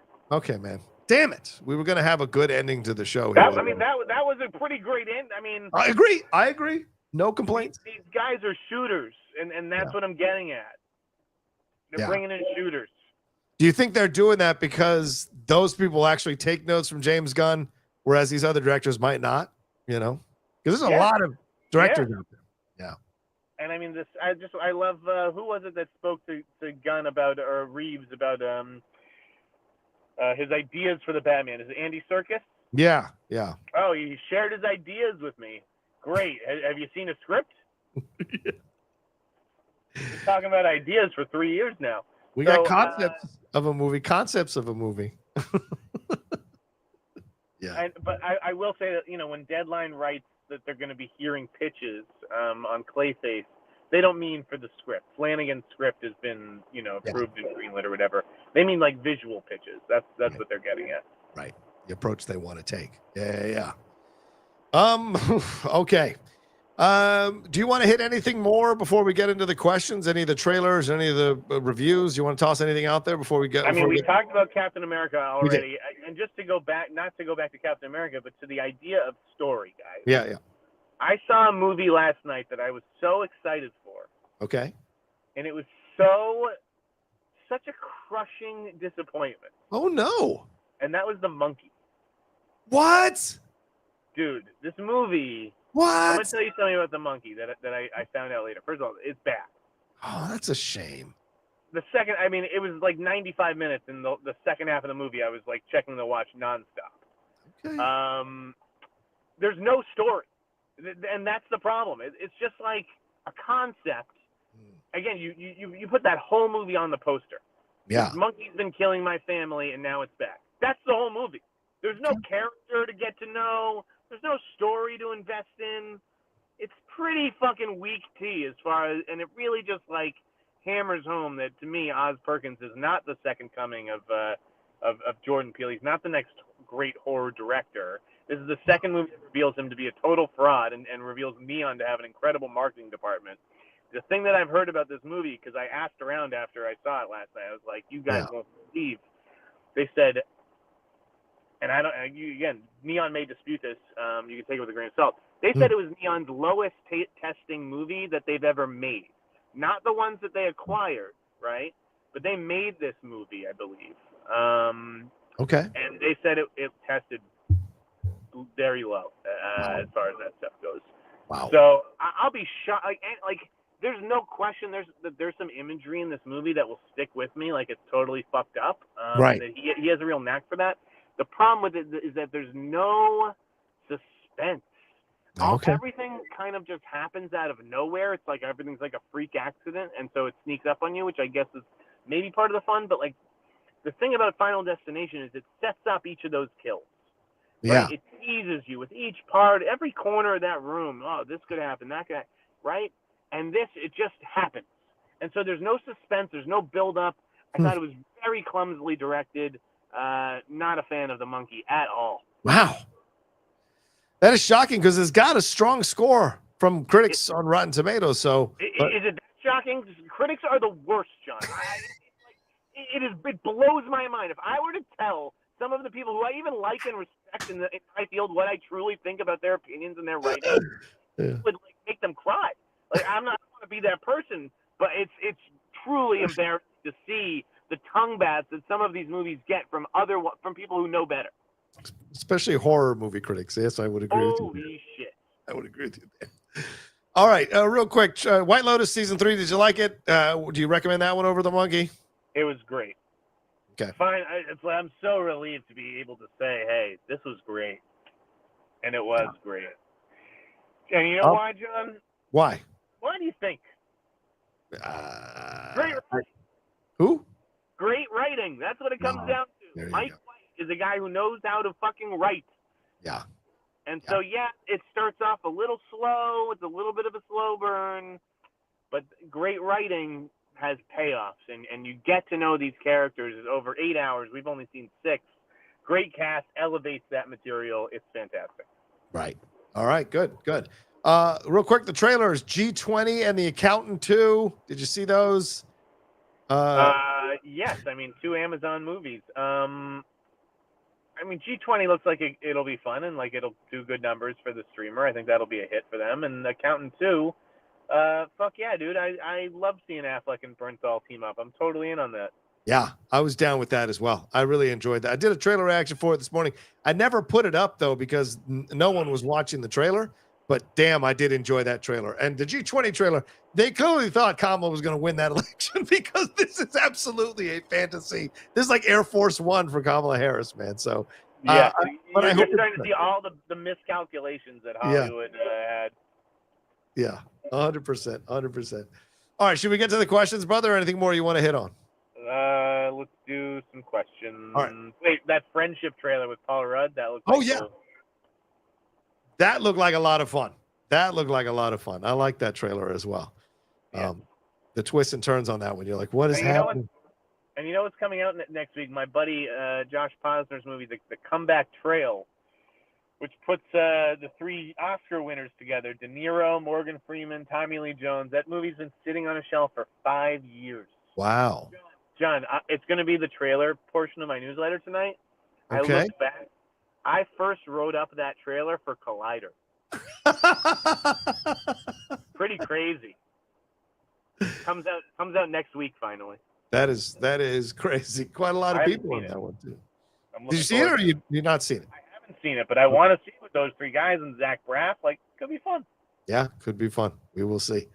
Are we allowed to talk about Reacher season 3 yet? Can we say it was? I actually haven't seen any reviews on that, so I don't want to break embargo on that. Damn it!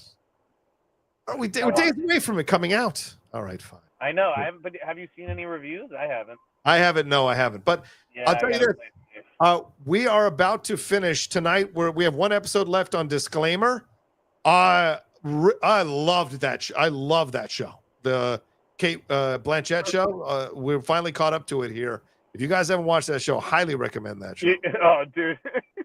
Well, first of all, I would have said the exact same thing after 7 episodes or however many episodes. And, shit. Yeah, you're going to be singing a different tune in about an hour and a half. No. We purposely saved the finale for tonight. We purposely. Yeah, you're gonna call me and walk back those words. But damn it. Okay. You're right. I thought it was a masterpiece up until that final episode. Yeah. It turned me around on Sacha Baron Cohen, who I never have been the biggest fan of doing drama. I thought he did a nice job in the show. Ditto. All right, let's get into these questions real quick. I know you got limited time in the car there, man, so let's get through these. Max Law said, I saw the monkey and it's being overhyped, similar to Long Legs. Kind of falls apart towards the end. Great first half, though. So Max seems to be on your side here, Jeff. It has a good first 15 minutes. Like, once you, like, realize, it sets up the game that it's playing. But once you figure out that game, I just felt like it was a mess. Not as strong. All right. Max also says Jeff was right about Day Drinker. Madeline Klein equals Diet Sydney Sweeney. Wow. Okay. Yeah. I mean, that's a fair point, right? Because you had said that she was in talks. She denied it, but then there were rumors that it was possibly in the motion. Now you get Madeline Klein in essence. So they clearly were looking at or talking to Sydney Sweeney. It seems like a verifying your report, brother. Yeah. He also says, hurry up tomorrow. Trailer looks similar to The Idol and Waves was similar to Euphoria. I love Trey Schultz as a filmmaker, though very excited. I got kind of bored during that trailer. Did you like the trailer? I mean, I like his aesthetic and I like those actors, and I'm down to see this twisted take on Misery. I don't know if it'll be any good, but we'll see. Okay, we'll see. Max also says, did Jeff like Companion? Did you end up seeing Companion or no? I did see Companion. I thought Companion was okay. Okay. All right. A little frustrating. All right. Fair point. 2.5 out of 4. James D. Michelle. Hi, John and Jeff. Do you guys think Superman can contend with Fantastic Four and make $800 million to $1 billion? Has the marketing affected it potentially? Yeah, that marketing at the Puppy Bowl, Jeff. What a waste of 10 seconds. What a waste. I don't really think like the Puppy Bowl or any of that stuff's going to matter. I think Superman's going to do well this summer. I think people are excited about it, and I think it has a good message. So yeah, Yeah, I think it'll make. I'm optimistic. Yeah, I think it'll make 800. I don't know about $1 billion, but I think 800 is definitely a possibility. Miguel Zane says, I'm on the second draft of my dramedy script. Just want to ask, how would I know if my story and sequences are decent? Any red/green flags I should look for? I mean, do you have an outline? You know, Miguel, you may want to have an outline so you sort of know where you're going before you do that. Some people like to write without an outline, but try to read it out loud, because I think that hearing yourself read the words, you'll catch a lot of mistakes and things like that. And you'll be able to tell whether it makes sense a little bit more. It won't be like all like in your head. Maybe read it aloud with someone else in the room so they could be like, they can ask questions, you know? Yeah, that's a good point.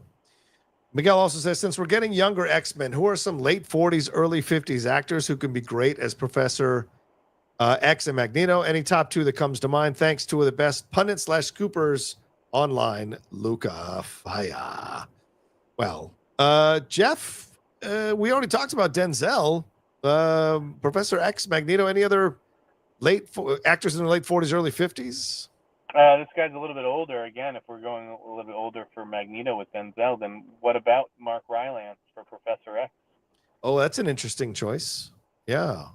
When he's a little, if he's got some time to grieve, maybe he might want to get back in there. I think that's very possible. I like that idea.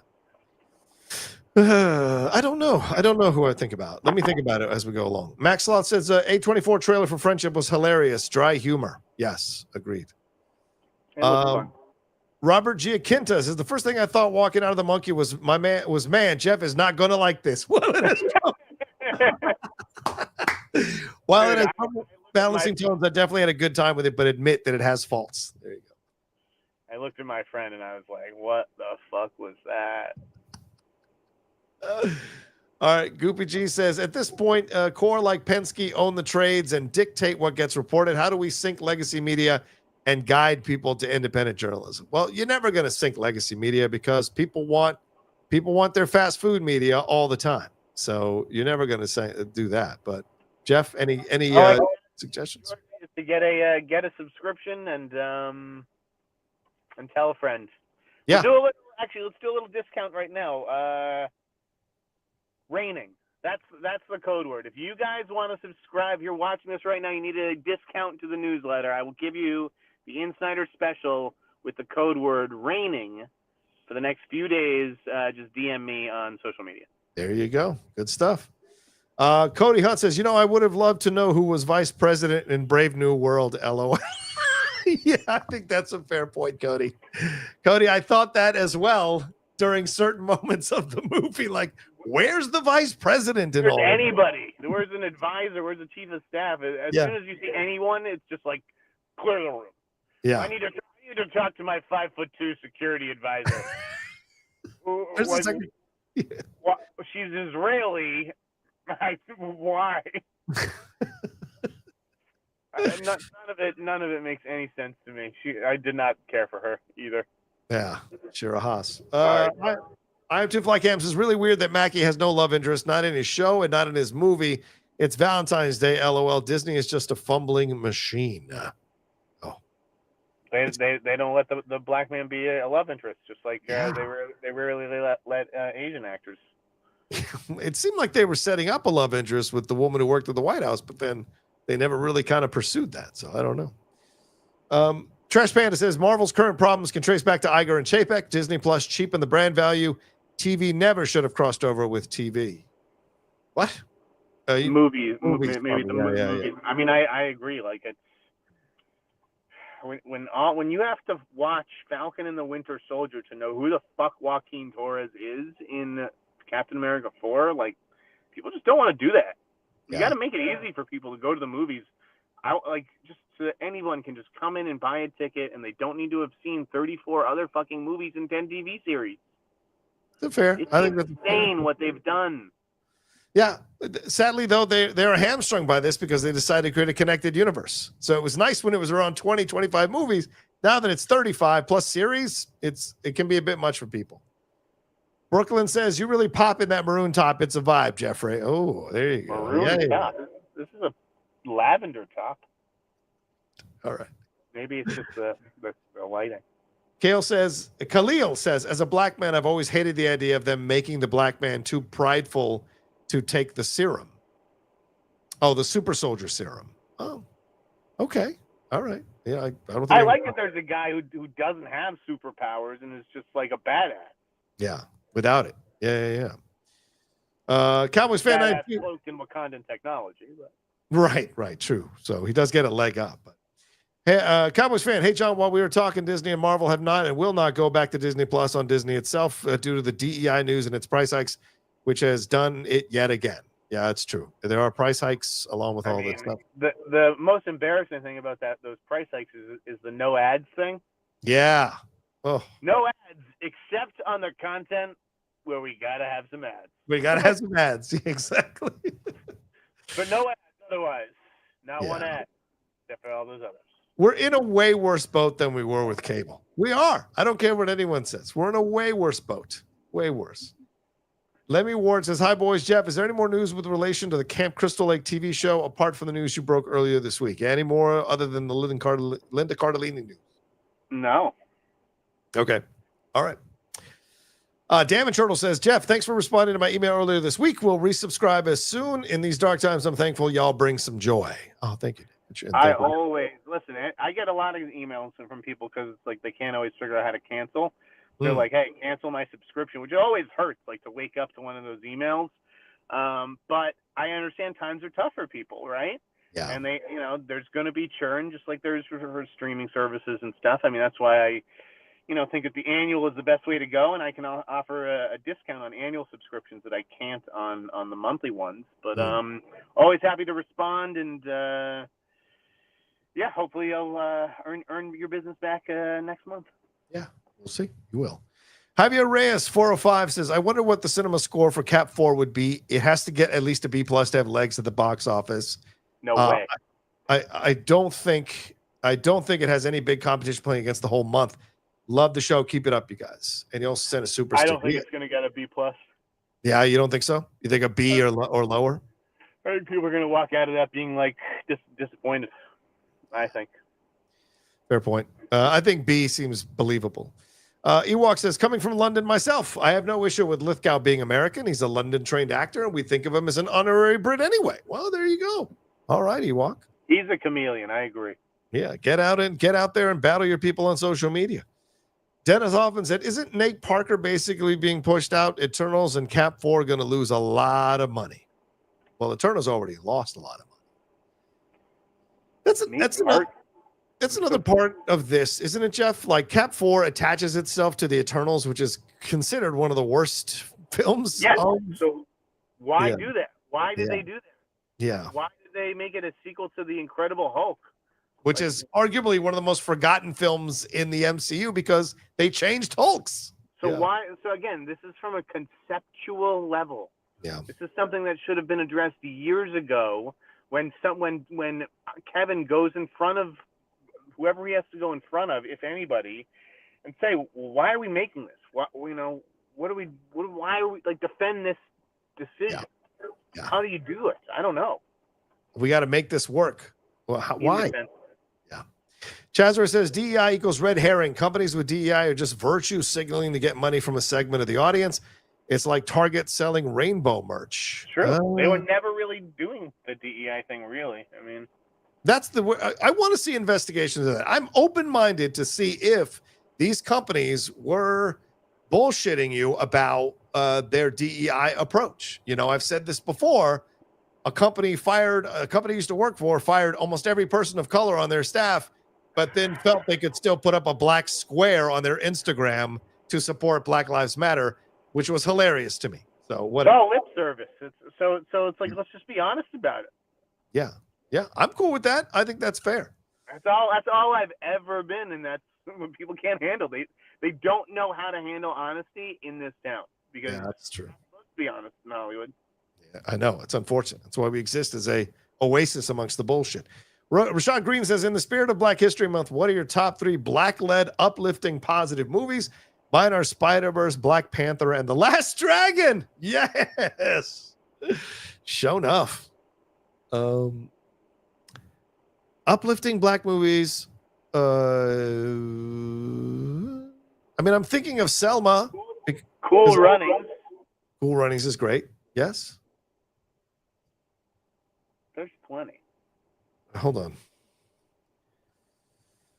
Yeah, I mean, you got to. Oh, I think Hidden Figures. I think that's an excellent film for that. Obviously, I mentioned Malcolm X before. I think that's a good one as well. Didn't you like The Fire Inside, or did you not see that one? I didn't see that one. I liked Unstoppable. I liked. I love Jackie Brown. I know some people wouldn't call that uplifting, but that's a woman who's making a better life for herself. That's true. That's true. Yeah. I like the Spider-Verse choice though. I like that. Yeah. Brooklyn says Snyder's strong. Hashtag Snyder strong. There you go. Simon Section says, preach it, Rocha. Didn't Spike Lee have to ask Michael Jordan and Oprah to help finance Get on the Bus? Yes. And it featured 2 gay black Republicans. Yeah, he did. He had to beg Cosby to help him on Malcolm X as well. So, yeah, you know, just because you get through the door doesn't mean they lay out the red carpet for you. Hey, Spike's still fighting to this day. Yes, he is. Yes, he is. Wiley Rocha, did you see One of Them Days? I thought it was great. Not many people saw it. Wish it got the same marketing as most white-led comedies. Also, we got to talk soon, John. I know, Wiley. I know, brother. What is One of Them Days, Jeff? What was that? What is that? That's the SZA Kiki Palmer movie. Oh, that's shit! the best movie I've seen all year. Yeah, I'm taking Lindley to see that one this weekend. So yes, I will see this weekend, Wiley. Yeah, I'm a terrible big racist. Yet that's my favorite movie of the year. It was great. Simon Section says, don't care what the critics say about Cat 4. We'll be seeing it tomorrow on 40X. I am prepared to get my popcorn wet. All right. Alrighty then. Channel Name says, speaking of Batman delays, do you know anything about James Chinlund working on Greta Gerwig's Narnia? Like, that shoots until November, December, right? Jeff, I don't know if they're shooting all the way that long. I mean, it's a long shoot. I don't know when it starts, and I don't know who James Chinlund is. Yeah.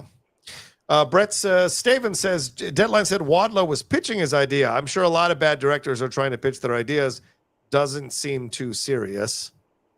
Well, it's only serious in the sense that Deadline only mentioned those two. They said that there are others in the mix, but when again, if they knew who the others in the mix were, they would have named them. So it's like these are the 2 that have leaked out. But yeah, they're pitching their visual ideas. The script is done. They're not looking for a writer director. They're just looking for a director for hire.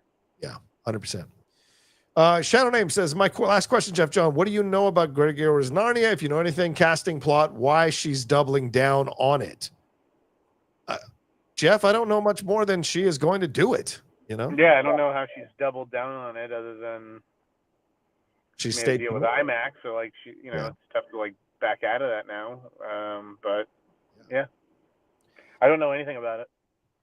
Eric Kirby says, hey guys, I just rewatched Quest for Fire from 1981. Very underrated movie. If you guys have seen it, what are your thoughts on the movie? I've seen it. I saw it in the theaters. Jeff, did you see Quest for Fire? No, but it's based on your actual family, right? That's how old you are. The cavemen. Ours was called Quest for Fuego. That's the one. That was my life story. No, I like that movie. Listen, the early 80s, there are some fucking insane, whacked out great movies that nobody talks about. Like Altered States. That is one of the greatest William Hurt films, and no one talks about Altered States. That was an awesome film. Quest for Fire was another one, a caveman movie that was fucking so well done. Did I tell you who was going to do Altered States? Who? I mean, he still might. I mean, Pattinson. Oh, man. I would be up for that. I would absolutely be up for that. Pattinson was definitely going to do it at one point. Damn. And then he ended up signing on to that Possession remake, so like everything kind of it went away. But I don't know. I could see that happening. And again, if Pattinson is shooting Batman end of the year and he's got the Odyssey, this first quarter or whatever, I could see him sneaking something smaller in between that goes this year. Yeah, good go. I like that idea.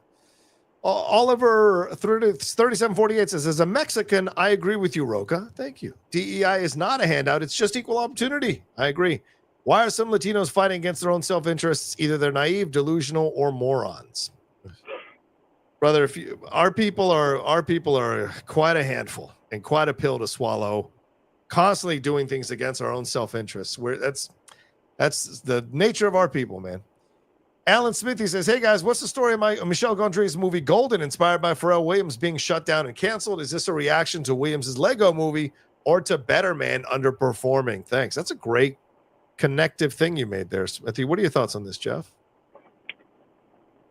Are you sure you're not reading my newsletter already, Smithy? Yes. No, I made the same points. But this is just a financial thing. I don't think it's so much the quality as just like they looked at the math and they're probably already 10 to 15 in. Are they going to spend another 10 on VFX? So takes the movie from, I'm just throwing out hypothetical numbers, from 15 to 20 or from 20 to 30 million. It makes it impossible for the movie to basically make its money back after a certain point, which it's probably already close to. I don't know if the cost of visual effects went up. I mean, I reached out to someone in VFX and they were like, it's possible that like someone could have promised, hey, we can do the shit you want to do, Michel Gondry, with this new AI program that we're developing, and we can do it on the cheap. And then it comes time to do it, and it's like, yeah, we can do it, but we actually need 2 or 3 times as much money. And, so I think it's just a financial thing. Yeah, that makes sense. Robert Giaquinta says, It prequel series delayed again. That can't be good. Yeah. Was it? I haven't seen that. I didn't see that either. So I don't know if that's true or not, but I'll take a look at it. Mr. Poppy says, another great show. Jeff, go easy on those Girl Scouts. They're baking your cookies as fast as they can. Much love. I know. I ate too many. I had to get out of that apartment. Let's see. Gay Lord of the Ring says, thoughts on Honora and Sean Baker's big award wins. Yeah, Jeff, I know you co-host FYC, so you keep your Oscar opinions mostly there, but do you buy the hype? I read your breakdown of like why it shouldn't win Best Picture, but do you sense that it is going to be like the one that sweeps these this Best Picture Oscar there at the Oscars, or do you think it's actually going to be something else? I mean, I certainly think it could win. I don't think it's like a lock to win just because it won at the CCAs and the PGAs and the DGAs. You know what else won at the PGAs and the DGAs? Because again, the CCAs obviously has no bearing on anything. Don't want to hear it. Okay, so what won at the DGA and the PGAs? 1917. Did that win Best Picture? No, it didn't. That's pretty recent. So I'm not convinced that it's a lock. That said, I do think that the preferential ballot will help movies like Honora. Yeah. I understand that The Brutalist is a long, tough sit. I just think that if you've seen that movie and you've seen Honora, I understand liking Honora more. I liked Honora more. Mm-hmm. But to me, I didn't watch that movie thinking I'm watching Best Picture. Yeah. And that means different things to different people. I can only say what it means to me. Yeah. And it just didn't feel like a movie we're going to look back on 20 years from now with any kind of awe. And I think that The Brutalist is. And that's why I think it deserves to win. I got to say, I don't disagree with you, brother. And I think and I loved Honora, but I think honestly, in the end, it's not necessarily a Best Picture, I liked Honora. Again, I'll watch it more. I've seen it like 2 or 3 times. I'll probably watch it again. I don't know that I'll ever see The Brutalist again. Yeah. But it was a powerful epic. And those are the kinds of movies that I just think we should be rewarding with that particular award. Not that I would be upset if Honora wins it, because it is good. Yeah, agreed. Brooklyn says, thanks for all you do, Rocha. Thank you, Brooklyn. Appreciate it. Yeah, Rocha. Thank you, buddy. Karen says, hi, guys. Are you going to watch the new John Travolta movie, Cash Out? Thanks. I didn't even know there was a new John Travolta movie. What? I didn't know there was a gun in my head, Karen. Jeez. Cash Out, John Travolta, Kristen Davis, and Lucas Haas, directed by Randall Emmett. Davis. Wow. Randall Emmett, not a good director, but was one of the producers on The Irishman. Oh, I guess. Okay, we'll see. All right. Stephanie Litt says, can't watch live. Just started watching Conclave on a huge home theater. I can already tell I'm going to love it. Yeah, I watched it again over the weekend with Lady Outlaw. She watched it for the first time. I liked it. Again, she said at the end, it's so boring to the last 15 minutes. So, you never can tell. I watched it this week, and I watched it again. Yeah, it's good. Very good. I like it. Oliver 3748 says, can you guys tease what you know about Fantastic Four? I don't know. I don't know much. Jeff, what do you know about Fantastic Four? Anything extra? I've said everything on the last episode. We talked about Fantastic Four. There's nothing new to add. Yeah. I'm glad Feige is bringing in the Russos to help. Will it help, Jeff? I don't know. I haven't really been a fan of any of their, Marvel work, but Will he hand it over? I wonder if he hands it over to them and steps down. That could be interesting. that's totally possible. I mean, again, anytime I mention X-Men, everyone's like, "Who's directing that movie?" And is it the Russo brothers? Like, there's no way they're directing 3 movies back to back to back. That's a lot. Not the way they work. Oliver 3740. Also, how can I win a date with John Rocha? I'm taken, bud. There's no dating for me anymore. I'm locked down. Channel name says Chinlin was the Batman's production designer. Oh, okay. All right. Fair point. Derek Johnson said, what's up, Derek? Good to see you, brother. He says, I just got done watching Captain America, and damn, as a black man, U.S. Marine, and brother, I think this movie is amazing. Is it Civil War? No, but this movie gave me hope and inspiration. Love it. Can't argue with that. I respect that, Derek. Thank you. Also, thanks for the support, brother. Appreciate that. Logan Vaughn says, James Gunn has the opportunity to do the funniest thing ever and cast Taylor Lautner as the new Batman, if only just to reignite the which team are you on debate from Twilight. He's too busy doing a werewolf series, Jeff. Yeah, Taylor he's Lautner. werewolf hunting. Is that a thing you agree to when you're high as fuck and your agent calls you? I feel like that's... I saw people making fun of it and taking shots at it. I thought it was actually really funny. I think he's the perfect person to do that with, like a JCVD kind of like, oh, yeah, time to send up my whole like identity. Right. I thought it was a clever pitch, and even if it just goes one season there, yeah, I bet it's actually worth it. I bet it's cheap to produce too. Probably. Yeah, probably. Derek also says, no spoilers, but Isaiah Bradley, portrayed by Carl Lumley, makes me so frustrated. This man has not had more jobs. He's amazing in the role, had me crying. I got to tell you, Derek, I felt the same way. I got super emotional. He was good. Yeah, I wanted more with him and Sam in their relationship. I would have loved to have seen that. Great point. Derek says, Jeff's going for the 3 buttons look. Somebody got a hot date or hitting the casino. One button. Michael Baldwin says, what do you think about a remake of the classic 80s film Mannequin with Sabrina Carpenter in the lead role? Probably would do numbers, but I think Sabrina Carpenter is aiming a lot higher than a Mannequin remake. Yeah, probably. Derek also says, how do you guys feel about the Accountant 2 trailer? Felt like it was special. Yeah, we talked about it already, Derek, but yeah, we both liked it. I don't know that I'd call it special, but I mean, fucking Bernthal's the shit, so that's special. I love the moment where he's like, did you not want to find me? Like, did you not care about us? That wasn't awesome. I want a little bit more of that in the film. Spreezy Sports says, Jeff, are you still confident that Pattinson will be the DCU's Batman? And do you think Gosling is actually signed for the Star Wars Levy movie? What's your answer to both? Yes and yes. Okay. Yes and yes. All right. Let's hit through these Streamlabs, Jeff, and then we'll let you out of here out of that car. Jonathan Charles says, best show on YouTube. Thank you, Jonathan. Can't catch live, but we'll watch later. Now that I'm doing okay financially, I will start donating more. Oh, thank you. Thank you both so much for helping me get through the tough times. Lakers versus Celtics finals. Let's effing go. What do you think, Jeff? You think Lakers with Luka now heading to the finals? Is that what we're thinking? I would love to see it. I would my wallet would hate to see it, but I would love to see it. Yeah, I could see that. All right. Mark says, can you see there being a follow-up to Twisters with the same cast? Seems like it did well domestically, but haven't heard anything on it since. Yeah, Jeff, do you think they'll bring the cast back for a second one of these?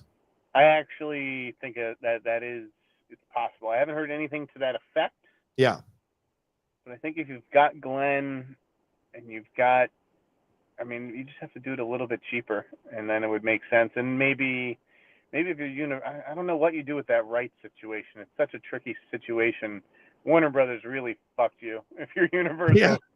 They really fucked you on the international side. So I don't know. Yeah. Homophobic says, by separating people of color, aren't you saying they can't compete with the white creators?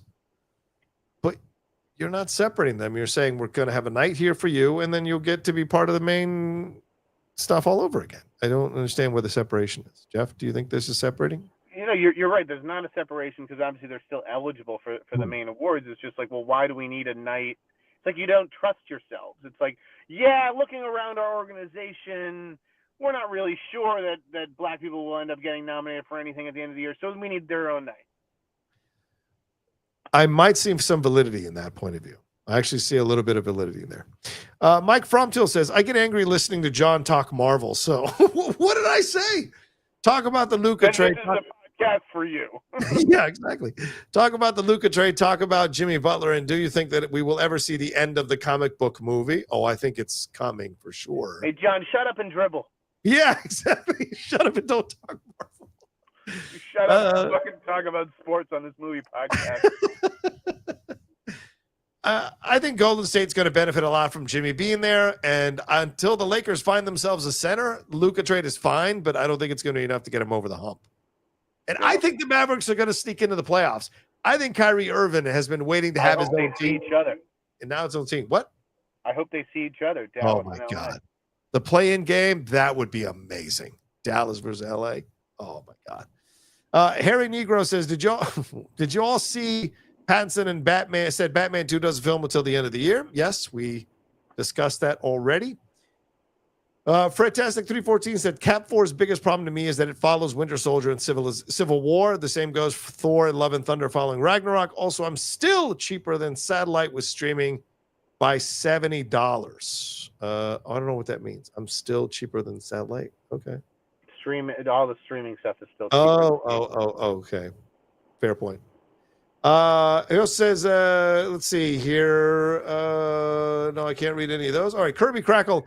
Hi, Jeff. Interesting newsletter last night. You mentioned that they're casting Agent King Faraday for DC's Waller show. Can you give us anything else on that or DC in general? Thanks. That's all I know. I gave you all the DCT. But yeah, on Waller, I did bury that in the G20 trailer write-up that I heard that they were casting King Faraday. Yeah. Fred says, I get She-Hulk vibes when President Ross said I'm a different person. Really different. Great show, regardless of the Wi-Fi obstacles on Jeff's side of things. Oh, thanks. Jeff did his best. I appreciate him being in the car. Blame my the weather here. Obviously, like the weather has some effect on things, but it sucks that when it rains in LA, the internet goes out. Like, so weird. I don't even have like Time Warner or AT&T, any of that shit. I have like some garbage thing if they get through the building. Oh, damn it! All right, we'll have to figure something out, brother. You can't. Don't they know who I am? I have a show to do. That's what I'm saying. We got to figure this out because I can't have you having that kind of. We got to figure something out. C Black says, Jeff, any scoops on Doomsday? Jeff, you got anything on Doomsday? No. Okay. Ewok says, thoughts on Amy Adams joining Cape Fear? I like this. Adams and Bardem is a good combo. And the pitch is apparently that Adams is the Nick Nolte role. Now, that's an interesting twist, Jeff. Your thoughts? Well, they're both going to be lawyers. Right. That's a new twist, too. So, maybe they work together on the case. I don't know. It wouldn't surprise me if it was Adams. Obviously, she's a great actress and needs a media role. So, but yeah, I love the way it's shaping up. I agree. One last one. I am Jax 512 or I am Jax 12 says, watched Oppenheimer again in a VR in a digital theater. It was quite honestly an unbelievably cool experience. Ever try? No, I didn't even know that's a possible thing to watch it in VR. That'd be cool. No. Yeah. Maybe they have the only thing I watch in VR is porn. Oh my God. We almost made it out of here. I'm just kidding. I can't afford VR porn. All right. That's it. Let's shut it down there. Anything more you want to say, Jeff, as we wrap up the show? And thanks, dude, for getting in the car and making the show work there. So appreciate it, brother. Subscribe to the newsletter, theinsider.com. I may have some more on one of the projects we talked about in the last 10 minutes. Okay. That may be coming soon, and there may be some very big stuff coming Friday night. Nice. Yeah, there's all kinds of goodies on the horizon. So yeah, there you go. Yes, Forging Faith. I did. Someone put that up as their name, and I read it before I realized what it was, but I didn't read the rest of their comments. So if that person wants to get a refund, go ahead and send in your refund. I will absolutely not stop it. So because those comments were borderline offensive. So unfortunately, we won't be able to read them. Watch yourselves. Also, tune into a new episode of FYC tomorrow morning, 9 a.m. on Terry's channel. There you go. As for me at the YouTube, please remember to subscribe to the channel down below. Hit that bell button. Leave all your comments about everything we talked about here. And don't forget to subscribe to our podcast. Anywhere you download podcasts, look for the Hot Mic. You can subscribe to it. We need more subscribers so we can get sponsors for that show as well. So please make sure you subscribe to it on the podcast feed. And follow me at The Rocha Says on Twitter, Instagram, TikTok. And we'll talk to you next time with another brand new episode here of the Hot Mic. Peace until then.